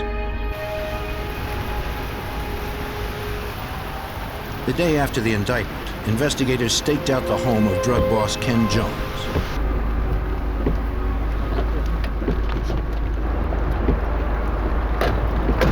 Although he had insulated himself well against the investigation, Ken Jones was finally arrested for murder. Cover. FBI Drug Task Force member Sergeant Tom Danaski was determined to find physical evidence to back up witness testimony at the trial. Through the investigation, everything focused on the fact that Dewan Walker was murdered in the bathroom, and he was shot in the head there. I was thinking that we might be able to still find a trace of blood in the grouting on the floor in the bathroom.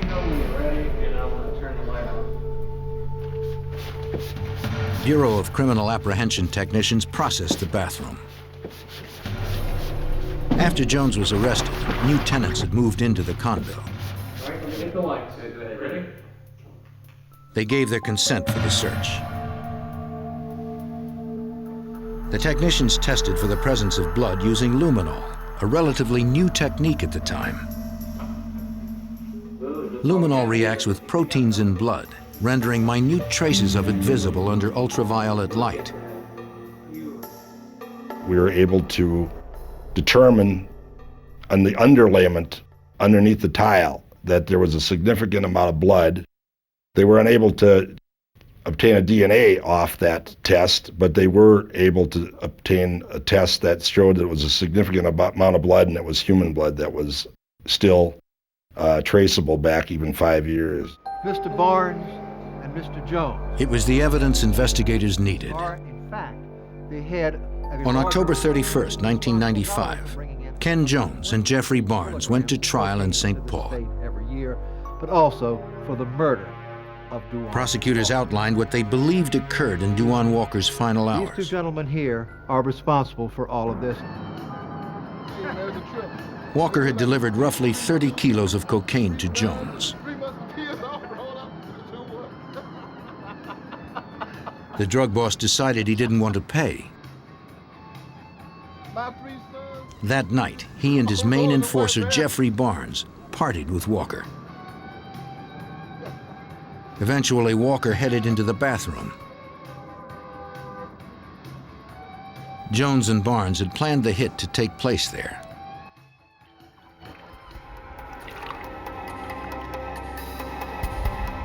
Dewan Walker was unarmed. Barnes fired 3 shots from his .22 caliber Derringer. As always, Jones maintained his distance. Walker died immediately.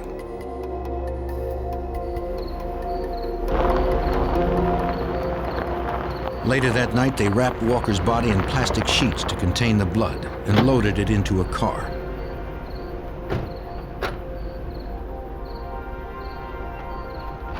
They drove to an alley and dumped the body.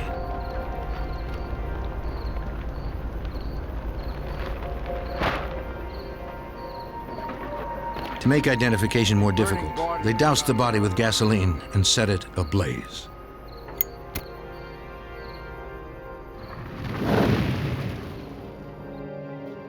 Jones used his girlfriend to cover his tracks after the murder.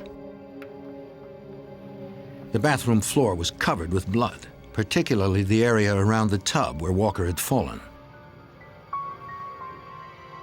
She was able to clean the surface, but blood had seeped down into the subflooring.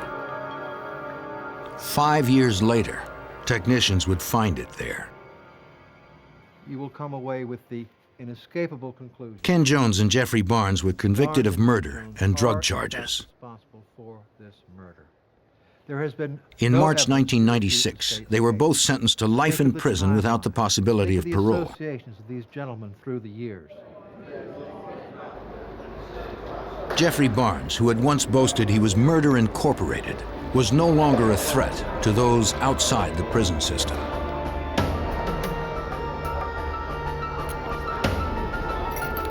Ken Jones had tried to create an image of himself as a community leader.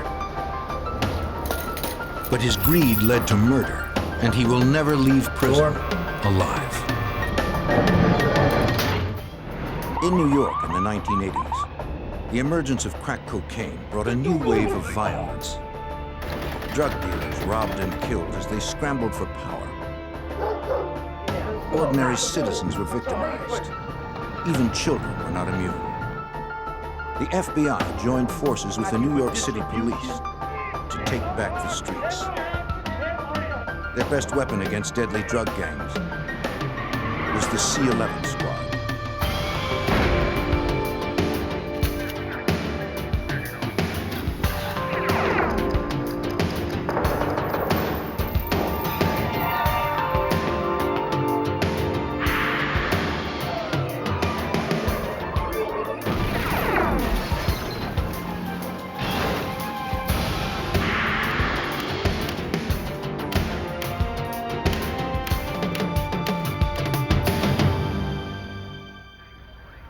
New York City is no stranger to gang violence.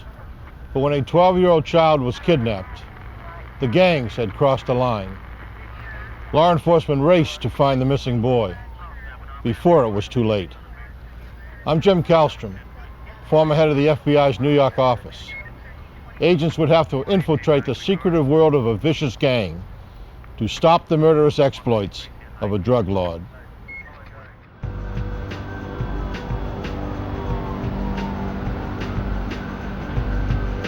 In the 1980s, crack cocaine invaded the Harlem section of New York, as it did many urban areas in America. Over time, the cheap and highly addictive drug crippled communities unlike any other drug had before. With the crack came ruthlessly violent gangs that ruled the streets. No one was truly safe. On December 5th, 1989, 12-year-old Donnell Porter was walking to elementary school alone. He never made it to class that day.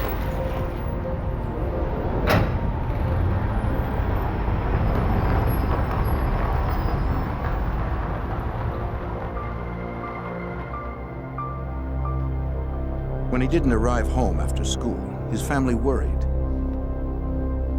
They hadn't been able to find him in the neighborhood.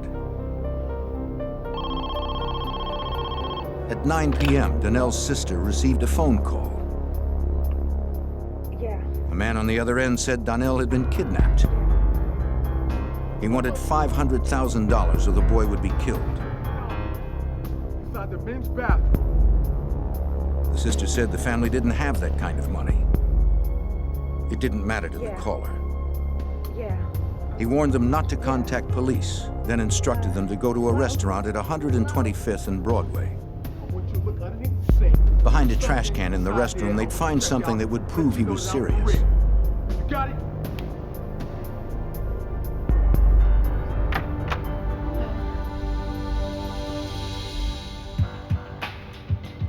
A family friend went to the restaurant so the Porters could stay by the phone.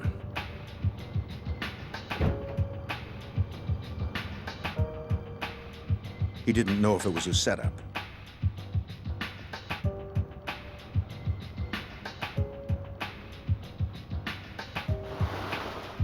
Following the kidnapper's orders, he checked behind the trash container and found a coffee can.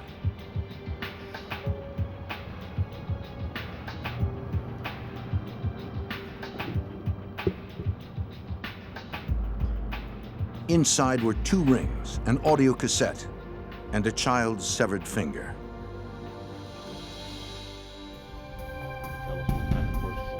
Donnell was hurt and could be bleeding to death. Despite being warned not to, the family called the New York City police. Nobody following you, looking at you. Nobody standing around. The family told investigators what they knew. Detectives inspected the evidence. The sister said that the rings belonged to Donnell. They'd been given to the boy by his older brother. On the tape, a recorded plea for help was definitely Donnell's voice. Okay, so came straight back. The family told detectives about a second call in which the kidnapper had lowered his ransom to $350,000. It was still far beyond their means. They said they didn't know why they were targeted for such a high ransom. But detectives knew what the family wouldn't say. The victim's older brother, Richard Porter, was a major crack cocaine dealer in the area. Police believe the kidnapping was related to his drug empire. NYPD contacted the New York FBI's reactive squad for assistance.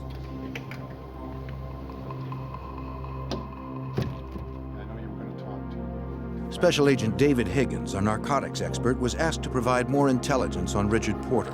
Anything they have, any of them. Richard Porter, then about 25 years of age, was a well-known crack dealer whose activities took place in central Harlem.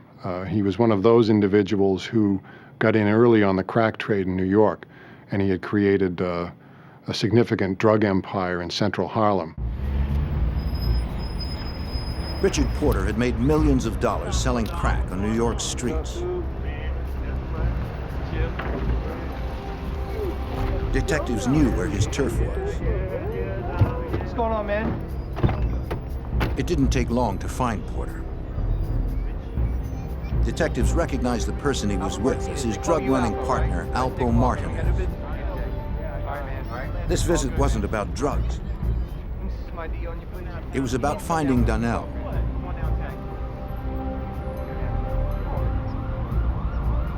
Porter agreed to come to the station for an interview, though he said he didn't know how he could help.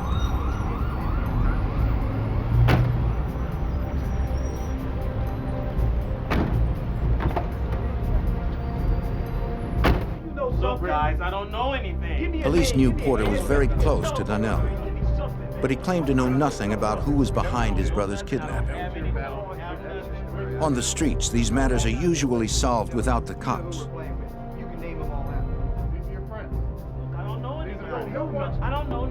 Though Porter most likely held the key to finding Donnell, he was in no position to talk to authorities. Richard Porter, because of his situation as a drug trafficker, found himself in a ticklish situation legally. It would have been difficult for him to cooperate directly with law enforcement. I believe he attempted to handle this situation on his own to some extent. Police had nothing to hold him on. Authorities needed to find someone else to help them. They canvassed the area, trying to gather information on the kidnapping.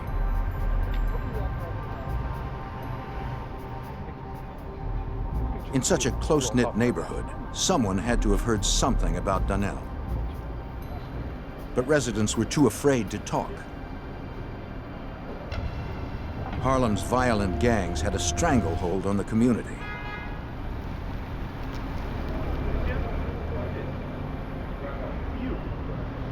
Detectives were left with nothing. With each passing day, police in NYPD's 32nd precinct knew Donnell's chance of survival decreased. Investigators maintained contact with the boy's family, who were desperate for more word from the kidnappers. We need to get to the bottom of this. Take a A look week at that. after the abduction, the family received a note. In it, the kidnappers hinted Donnell was still alive. They demanded their money. But no more ransom calls came. With no clues to the boy's whereabouts and no one talking, police had reached a dead end. They somehow needed to pressure Richard Porter into cooperating, or hope he would pay the ransom to get Donnell back. Then, on January 4th, 1990, a month after Donnell's abduction, the body of his brother, drug kingpin Richard Porter, was found in a Bronx park. He had been shot twice, in the head and chest. There would be no one to pay the ransom now. It was widely assumed that Richard's death was connected to the kidnapping and probably the result of a ransom payment gone bad. However, it was noted early on that when his body was discovered, his wallet contained over $2,000 in U.S. currency. His jewelry was there. Apparently his automobile was nearby. So there was some question about what the actual motivations were behind his murder. With Richard Porter's death, investigators lost their closest connection to the abducted 12-year-old.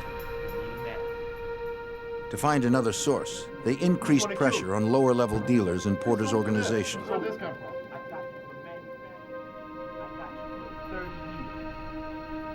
Facing drug charges, they were offered leniency in exchange for information. Some said Porter's partner, Alpo Martinez, could be involved. Others claimed an infamous Harlem gang called the Preacher Crew might be. But none offered direct leads to the crime. 3 weeks later, a boy's body was recovered in the same Bronx park where Richard Porter was found. His family identified the body of Donnell Porter.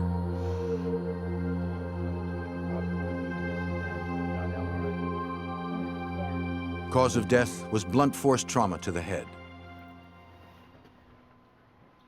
The death of a child is always a disturbing event. There's a 12-year-old boy, he's on the way to public school. He's kidnapped, tortured. He's heard on the tape cassette crying for help from his family. Donnell's murder stunned the entire Harlem community, even though violence was a daily occurrence there. At the time, Sergeant James Marr worked NYPD's notorious 32nd Precinct, where Donnell lived. In the late 80s and the early 90s, the 32nd Precinct, which is actually geographically only 1 square mile, was one of the most violent precincts in New York City. They averaged in the area of the upper 60s to low 70s of homicides a year, and added on to that were shootings, several hundred shootings, that the people didn't die. In response to the increased violence in the city, a task force called the C-11 Squad had been formed at the FBI's New York field office. Detectives from the 32nd Precinct and FBI agents were assigned to the squad. C-11 was created to address these entrenched criminal conspiracy groups in the city of New York. The locals brought their knowledge of the streets, the knowledge of the subjects involved to the table. The federal agents brought along with them the access to the federal courts, which included the access to the federal sentencing guidelines in the United States Attorney's Office. After the murder of Donnell Porter, they knew they had to take back the streets. C-11 would first go after Alpo Martinez, Richard Porter's partner. The problem is here we haven't. If their partnership had unraveled, he would have had the most to gain from extorting Richard Porter and killing him. We're still working on some surveillance. A year earlier, a warrant had been sworn out for his arrest on drug charges. But when Martinez couldn't be found, federal prosecutors had to drop the warrant. In police computers, the C-11 squad flagged the names of known associates of Alpo Martinez. If any were arrested, they would be notified.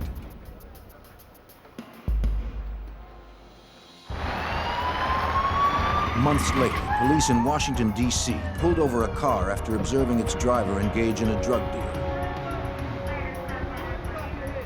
The driver was a known courier for Alpo Martinez.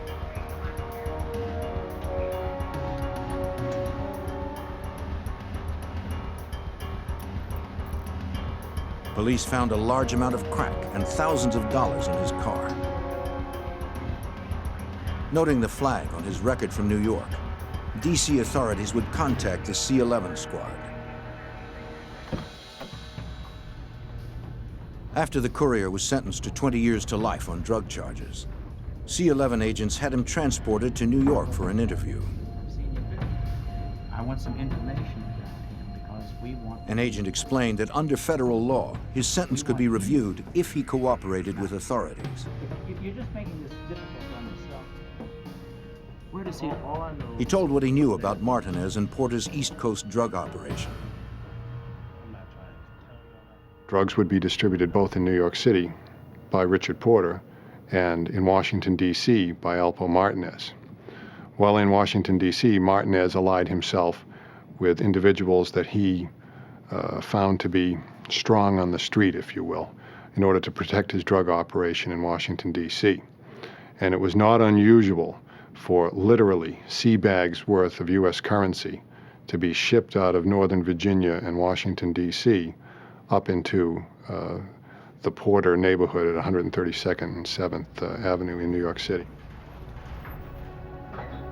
It was enough for a renewed arrest warrant on Alpo Martinez. Agents canvassed the neighborhood, talking to people who knew Martinez.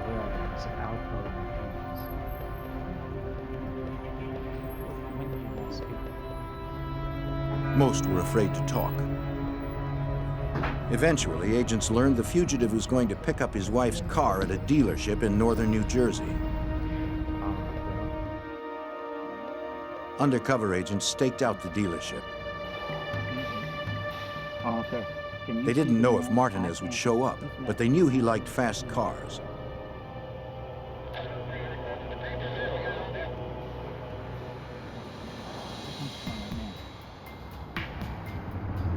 That afternoon, a sports car pulled up. They watched a passenger get out, but it wasn't Martinez. There he goes. He's going over to the building. I'm coming over. Agents couldn't tell if the fugitive was driving. They had to risk a closer look.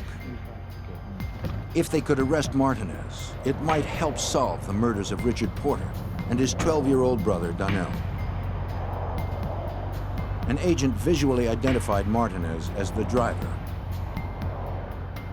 He radioed a go-ahead signal. But before the arrest team could respond, Martinez spun away. Agents gave chase, but the fugitive disappeared into heavy traffic. With Alpo Martinez still a fugitive, the abduction and murder of 12-year-old Donnell Porter remained unsolved. The abduction and murder of 12-year-old Donnell Porter showed that Harlem's drug violence was out of control. The FBI's C-11 squad knew the murder was connected to the boy's brother, crack dealer Richard Porter. But Porter himself had been killed. C-11 believed finding Porter's partner, Alpo Martinez, would provide answers. But in 1991, Martinez had eluded an FBI undercover operation. From the incident, the FBI got his license plate number and alerted New York police to be on the lookout for the vehicle. The next day, police spotted it, parked on a Harlem street. They impounded it, hoping it might lead to Martinez. They believed the fugitive wouldn't retrieve the vehicle himself, but FBI Special Agent David Higgins waited to see if he'd send someone. A young lady showed up who claimed to be the true owner. She was the registered owner. Ultimately, a quick investigation established that she was what we call a straw man, or somebody who had stepped forward in order to buy and register the car on behalf of Mr. Martinez. Martinez was nowhere to be found in New York. Acting on a tip that he had traveled to Washington, D.C., agents set up surveillance at the D.C. home of the fugitive's ex-wife. In the early hours of November 7th, 1991, they spotted Martinez getting into his ex-wife's vehicle. This time, he wasn't driving. As they pulled out, the FBI made their move.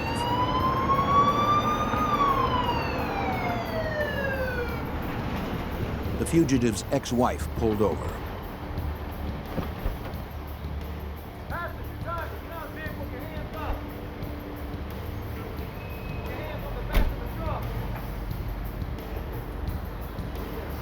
The cocaine in his possession helped cement the case against one of the biggest drug traffickers on the East Coast. Ultimately, Mr. Martinez pled guilty to an indictment in the Eastern District of Virginia, which accused him of trafficking in over 1,000 kilograms of cocaine. The wholesale value of that would be $20 million. Richie Rich, who killed him? Investigators also had evidence against Martinez on several gangland murders. They told him they knew he was Richard Porter's partner, so he stood to gain from Donnell's and Richard's death. Hoping to avoid the death penalty, Alpo Martinez agreed to cooperate. He admitted killing his partner, Richard Porter. Just like we always do on the weekend or whatever. Martinez had begun to suspect his partner had been cheating him out of hundreds of thousands of dollars. So then from there, He said that more than a year earlier, on January 4th, 1990, he and an associate had taken Richard Porter for a ride. Almost immediately, Martinez and the associate each shot him. They dumped his body in the Bronx Park, where it was found the next day. Talking about it, kill my kid. I don't know. Martinez swore it was just about missing drug money. Yo, I didn't kill no It had nothing to do with Donnell Porter's kidnapping and murder. No evidence or testimony linked Martinez to that crime.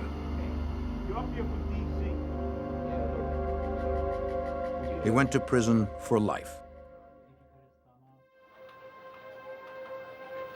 Although they had put away a major drug dealer, the local and federal investigators of the C-11 squad were no closer to solving the murder of Donnell Porter. They reviewed FBI intelligence already gathered on other Harlem gangsters who might have profited from extorting and killing Richard Porter.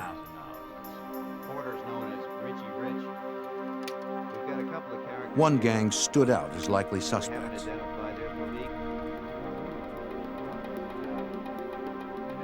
They were known as the Preacher Crew. The gang's leader was Clarence Preacher Heatley. FBI Special Agent Joe Walsh, formerly of the C-11 squad, knew the preacher and his crew were well entrenched and very dangerous. Preacher Crew was the established crew in the neighborhood, for a long time. Preacher had been kicking around the streets of Harlem since the early 70s, and everybody knew him by his nickname, the Black Hand of Death, and everybody was deathly afraid of him. NYPD Sergeant James Marr of the C-11 squad learned the preacher had a reputation for violence. But the gangster was an elusive figure in Harlem. You could walk up to anybody in the 32nd precinct, no matter how church-going they are, no matter whether they're businessmen or local drug dealers, they all have a preacher story. They all know who Preacher is. Ask any of them to describe Preacher to you, or a majority of them, they're not going to be able to. Because this guy was an infamous legend in Harlem. The players in Harlem's drug underworld had carved up the area into zones. Each block, each alley was the established turf of a single dealer.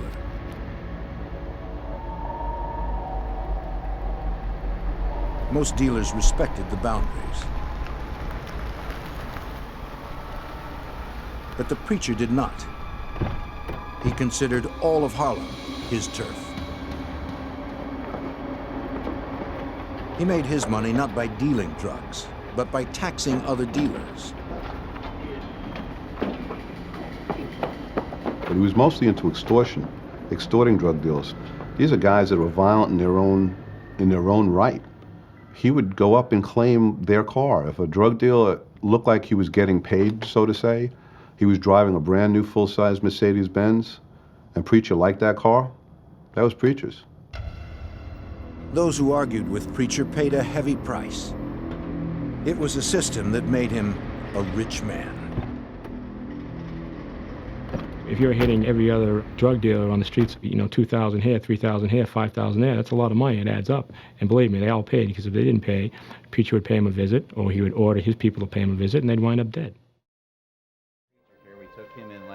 The Preacher's history of extortion and violence made him a likely suspect in the abduction and murder of Donnell Porter. C-11 had outlined the basic structure of the Preacher crew. Including some of his other main guys in his crew. The Preacher's main lieutenant was a man named John Cuff. He was a particularly dangerous criminal, according to C-11's detective Vinnie Flynn. John Cuff was an ex-New York City housing cop. As a cop, he provided protection and bodyguard work for Preacher.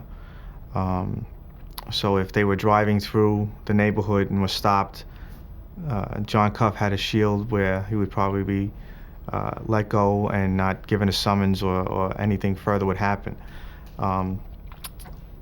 John Cuff had a reputation of one to be feared, very violent person. Yet no evidence linked either man to Donnell Porter. Though C-11 suspected Preacher was involved in the deadly kidnapping, he probably didn't commit it himself. He distanced himself from most of the crimes, having his main lieutenant and other henchmen carry out his orders. I know you got some money. I know you got some money, man.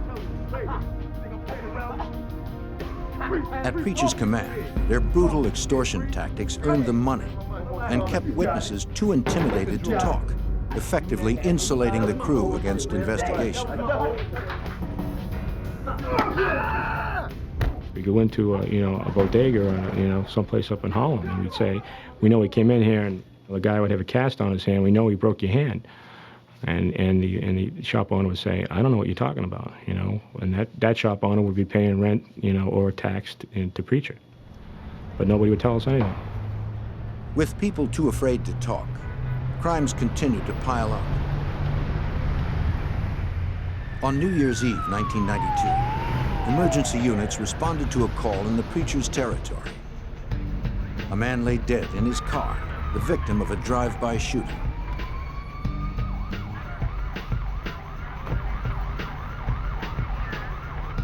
His family survived the harrowing ordeal.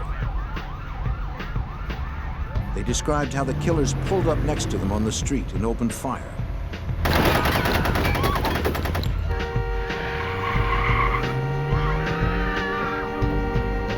They claimed they didn't know who did it or why.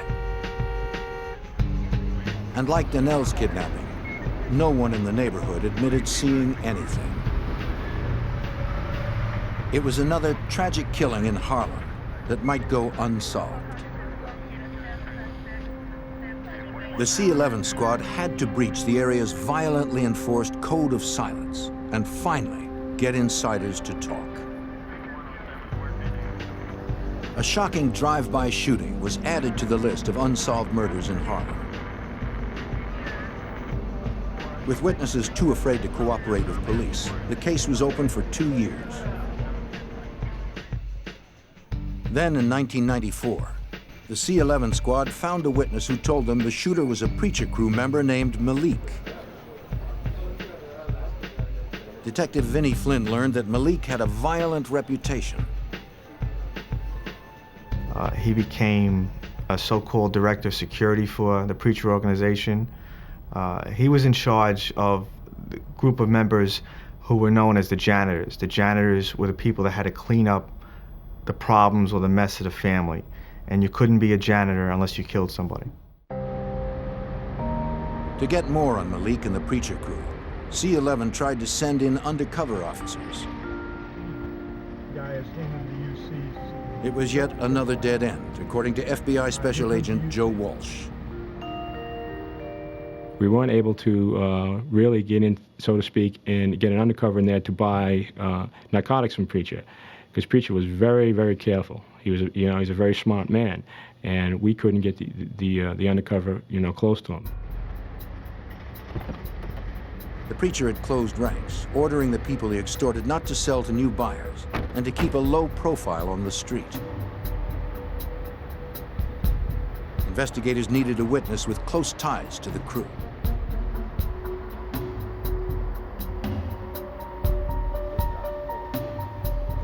They distributed business cards, hoping one would find its way to an insider willing to talk.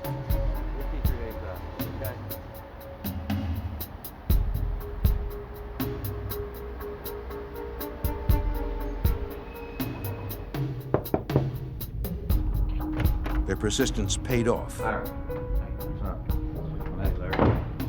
In April 1994, a crew member contacted the C-11 squad because he realized his life was in danger.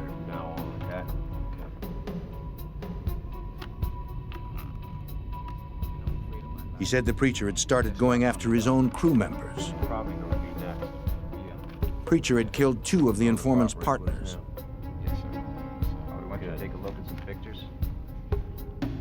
Fearing he was next, he asked Sergeant James Marr for protection.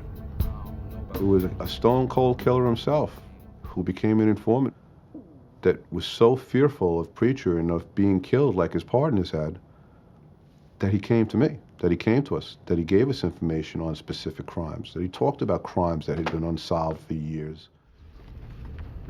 Investigators were frustrated that the informant knew nothing of 12-year-old Donnell Porter's kidnapping and murder. But he did give investigators their first specific insider information about Preacher Heatley's organization. He mentioned a killing basement that the crew used as a meeting place and execution chamber.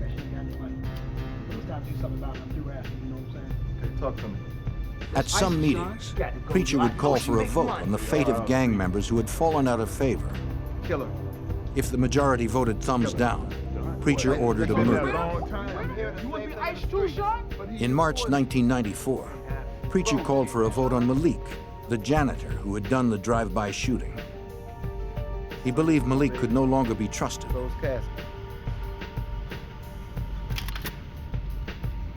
The vote was thumbs down.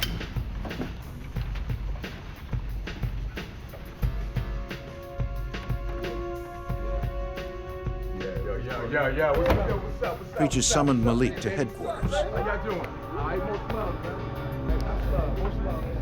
Most love, man. Most love. How you doing? I ain't seen you in a long time. What you been at, man? Most love. Know it, man. How it is? Malik thought he was there to take part in the beating of a crew member that he had had problems with in the past. Jay, I know he's slinging, man. All right, word. Not realizing he was the real target, Malik was excited when others invited him to the basement.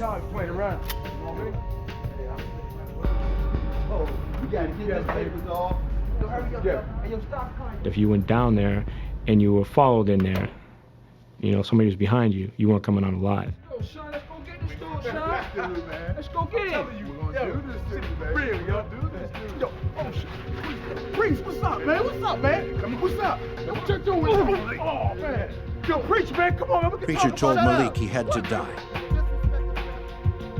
He was gaining too much influence within the organization. Preacher wouldn't tolerate it. Malik pleaded for his life. But the order had been given. Wrap the saw, Sean. Clean him up. At Preacher's command, other janitors used a circular saw to dismember Malik.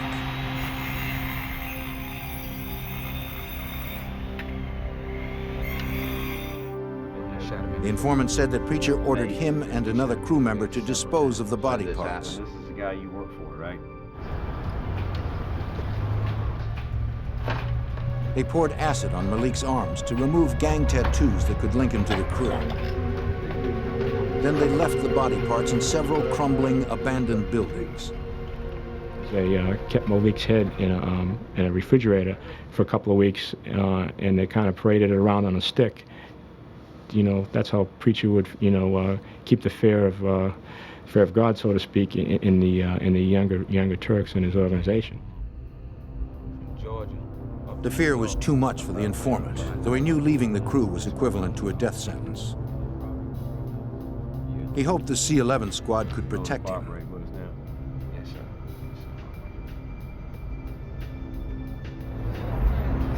It didn't take long for word to get back to the Preacher that the informant had cooperated. One day, the informant was leaving a New York courthouse when he spotted Preacher and Cuff. He was sure they were there to abduct and kill him.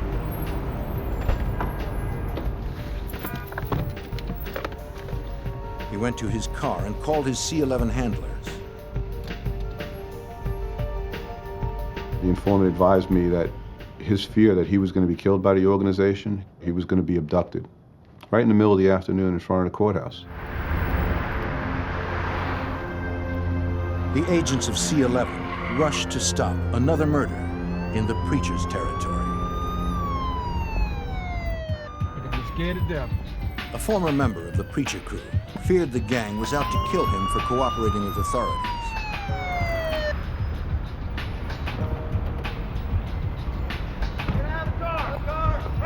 Agents and detectives from the FBI C-11 squad came to his aid just in time.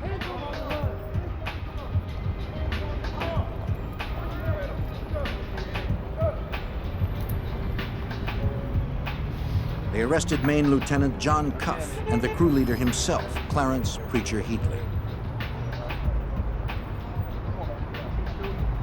Sergeant James Marr and the other arresting agents searched the vehicle. What do we got here? There was evidence inside, including information about my informant, masks, tape.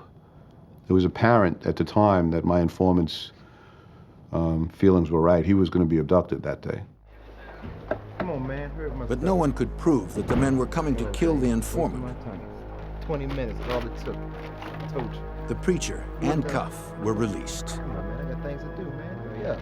Okay, you got some The glasses? incident brought the C-11 squad's investigation of the crew into the open. 20 minutes, all it took. Have a nice day. Nice day, officer. That's when it became apparent that they were being investigated by the FBI. I mean, here's this detective that they know from the 3-2, that when he does make an arrest, makes arrests with FBI agents. It became apparent to Cuff and Preacher that the FBI was breathing down their neck.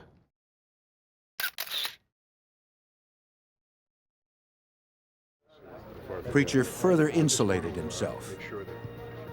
The FBI would have to get him by going after his organization. To prosecute, they would use federal racketeering statutes known as RICO.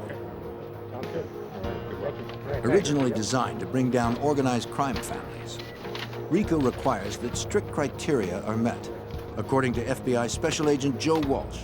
You have to have your organization, you have to have your leader, which in this case was Preacher, and he has to have 5 or more people working underneath him, you know, to facilitate the conspiracy of the organization. But you also need 3 predicate offenses, 3 federal offenses.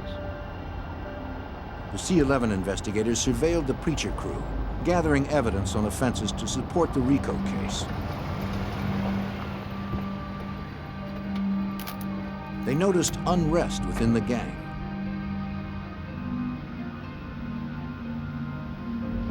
It seemed the pressure of C-11's investigation was getting to the Preacher. From an informant, agents learned he even ordered the murder of his Maine lieutenant, John Cuff. Agents were obligated to warn Cuff of the hit. I reached for my shield. He goes, "I know who you are. You don't have to show me your shield." I said, "You know, John, I just want to let you know that there's a contract out in your life, and I swear there's nothing but space when you look in his eyes." And he goes, "Everybody wants me dead." Coming in, man. Come on, man. Cuff was undaunted by the threat. Though the Preacher was tightening his grip on his men, investigators still needed to get evidence of the crimes the crew committed to support the racketeering organization.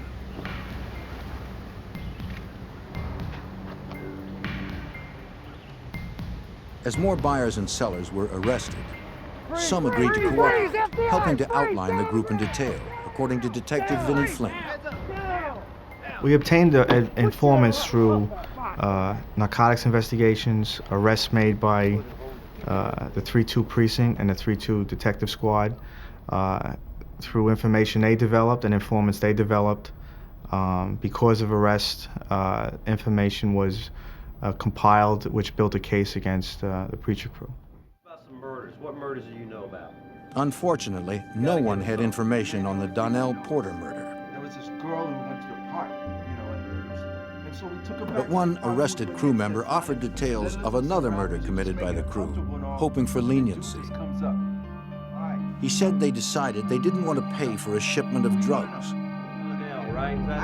They told the supplier that a young woman had stolen them and that they would take care of her.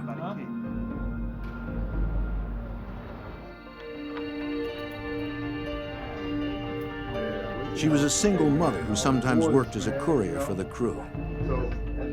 Did you see them black?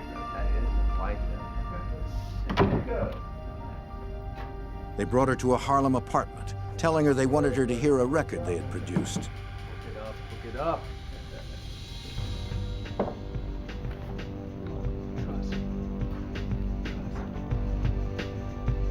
She hadn't stolen any drugs. that didn't matter to the crew.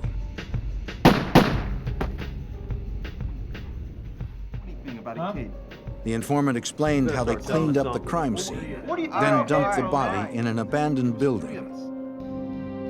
He couldn't remember exactly which building it was.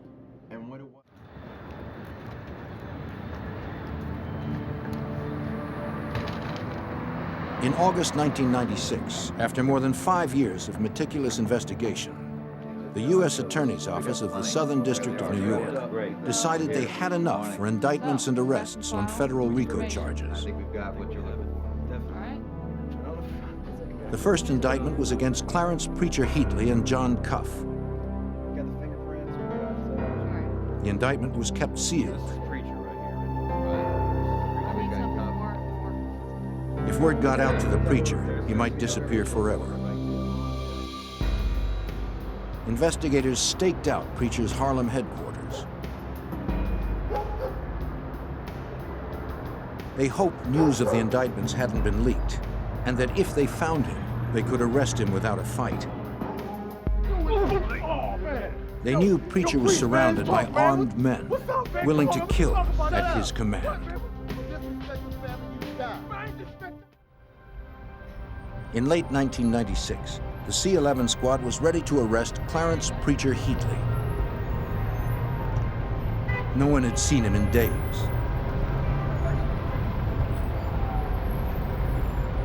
On August 12th, he emerged from his headquarters building. Detectives made sure he was alone, then moved in. Preacher, drop the phone! Drop the phone! Drop the phone! Let me see your hands! Get on the car! Get on the car!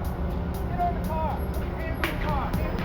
As he was arrested, the elusive gang leader remained relaxed and confident. As soon as he was in custody, other teams arrested his main lieutenant, John Cuff. 2 months later, 15 more Preacher crew members were indicted. Arrest teams prepared for simultaneous takedowns. They had to strike fast, full force, to arrest gang members safely. Detective Vinnie Flynn and other C-11 investigators developed more cooperating witnesses among the arrested crew members. Once people were arrested and being prosecuted, they agreed to cooperate, and they felt that they were used by the Preacher crew, and felt that if, in some cases, if they didn't participate, they would have been killed too. So this was their way out of the Preacher crew and from under Clarence Heatley's control. Investigators learned in which Harlem buildings the crew dumped some of their victims. Finding physical evidence was crucial in order to prosecute the RICO case. One building was a shell, partially collapsed on the inside, further complicating the retrieval. After days of excavating tons of rubble, a body was discovered. Lab examiners determined it was the body of the young mother who had been killed as a cover for stolen drugs.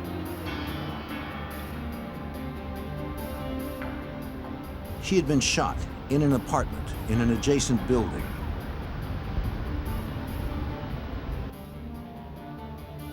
Evidence response teams checked the apartment.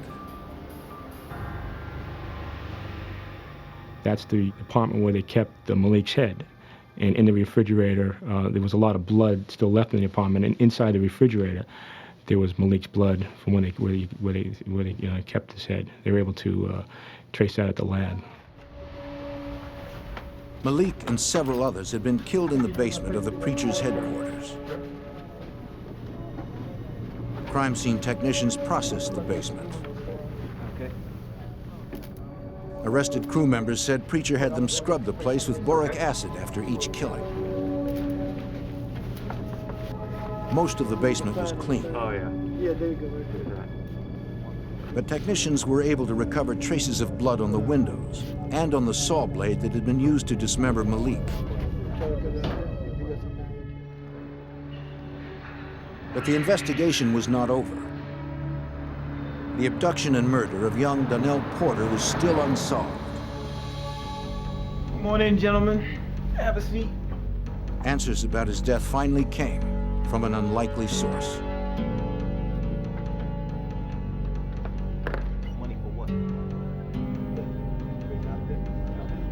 An assistant district attorney convinced the boy's uncle, preacher crew member John Apple Porter, to come in to talk. Pull him in through. He was one of the crew's main players left on the street and had been labeled a snitch.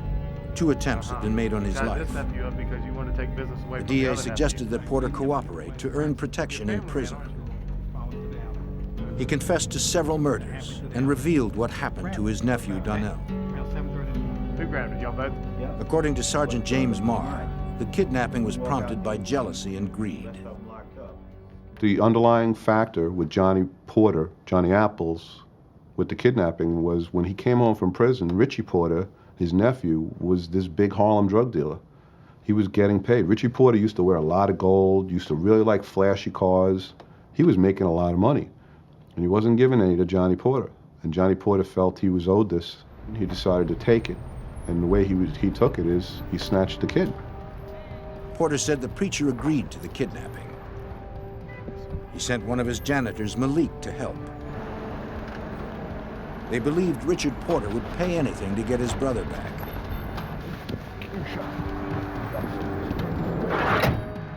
No. They kept the boy in a basement where no one would hear him. What's up, Sean? You wanna make a tape for us? They cut off his finger and recorded the boy's pleas for help to prove to his family they were serious.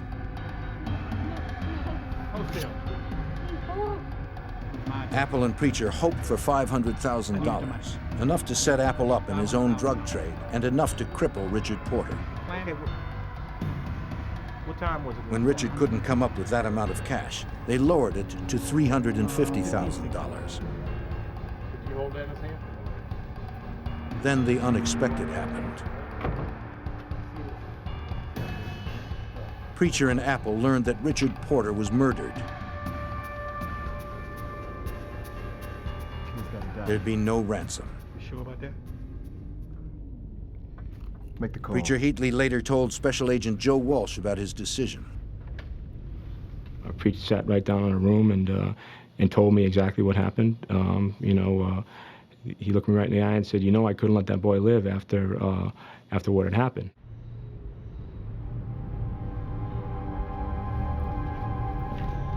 Yeah. John Porter insisted that it was Malik who actually did the killing. Malik was later killed and dismembered at the preacher's command.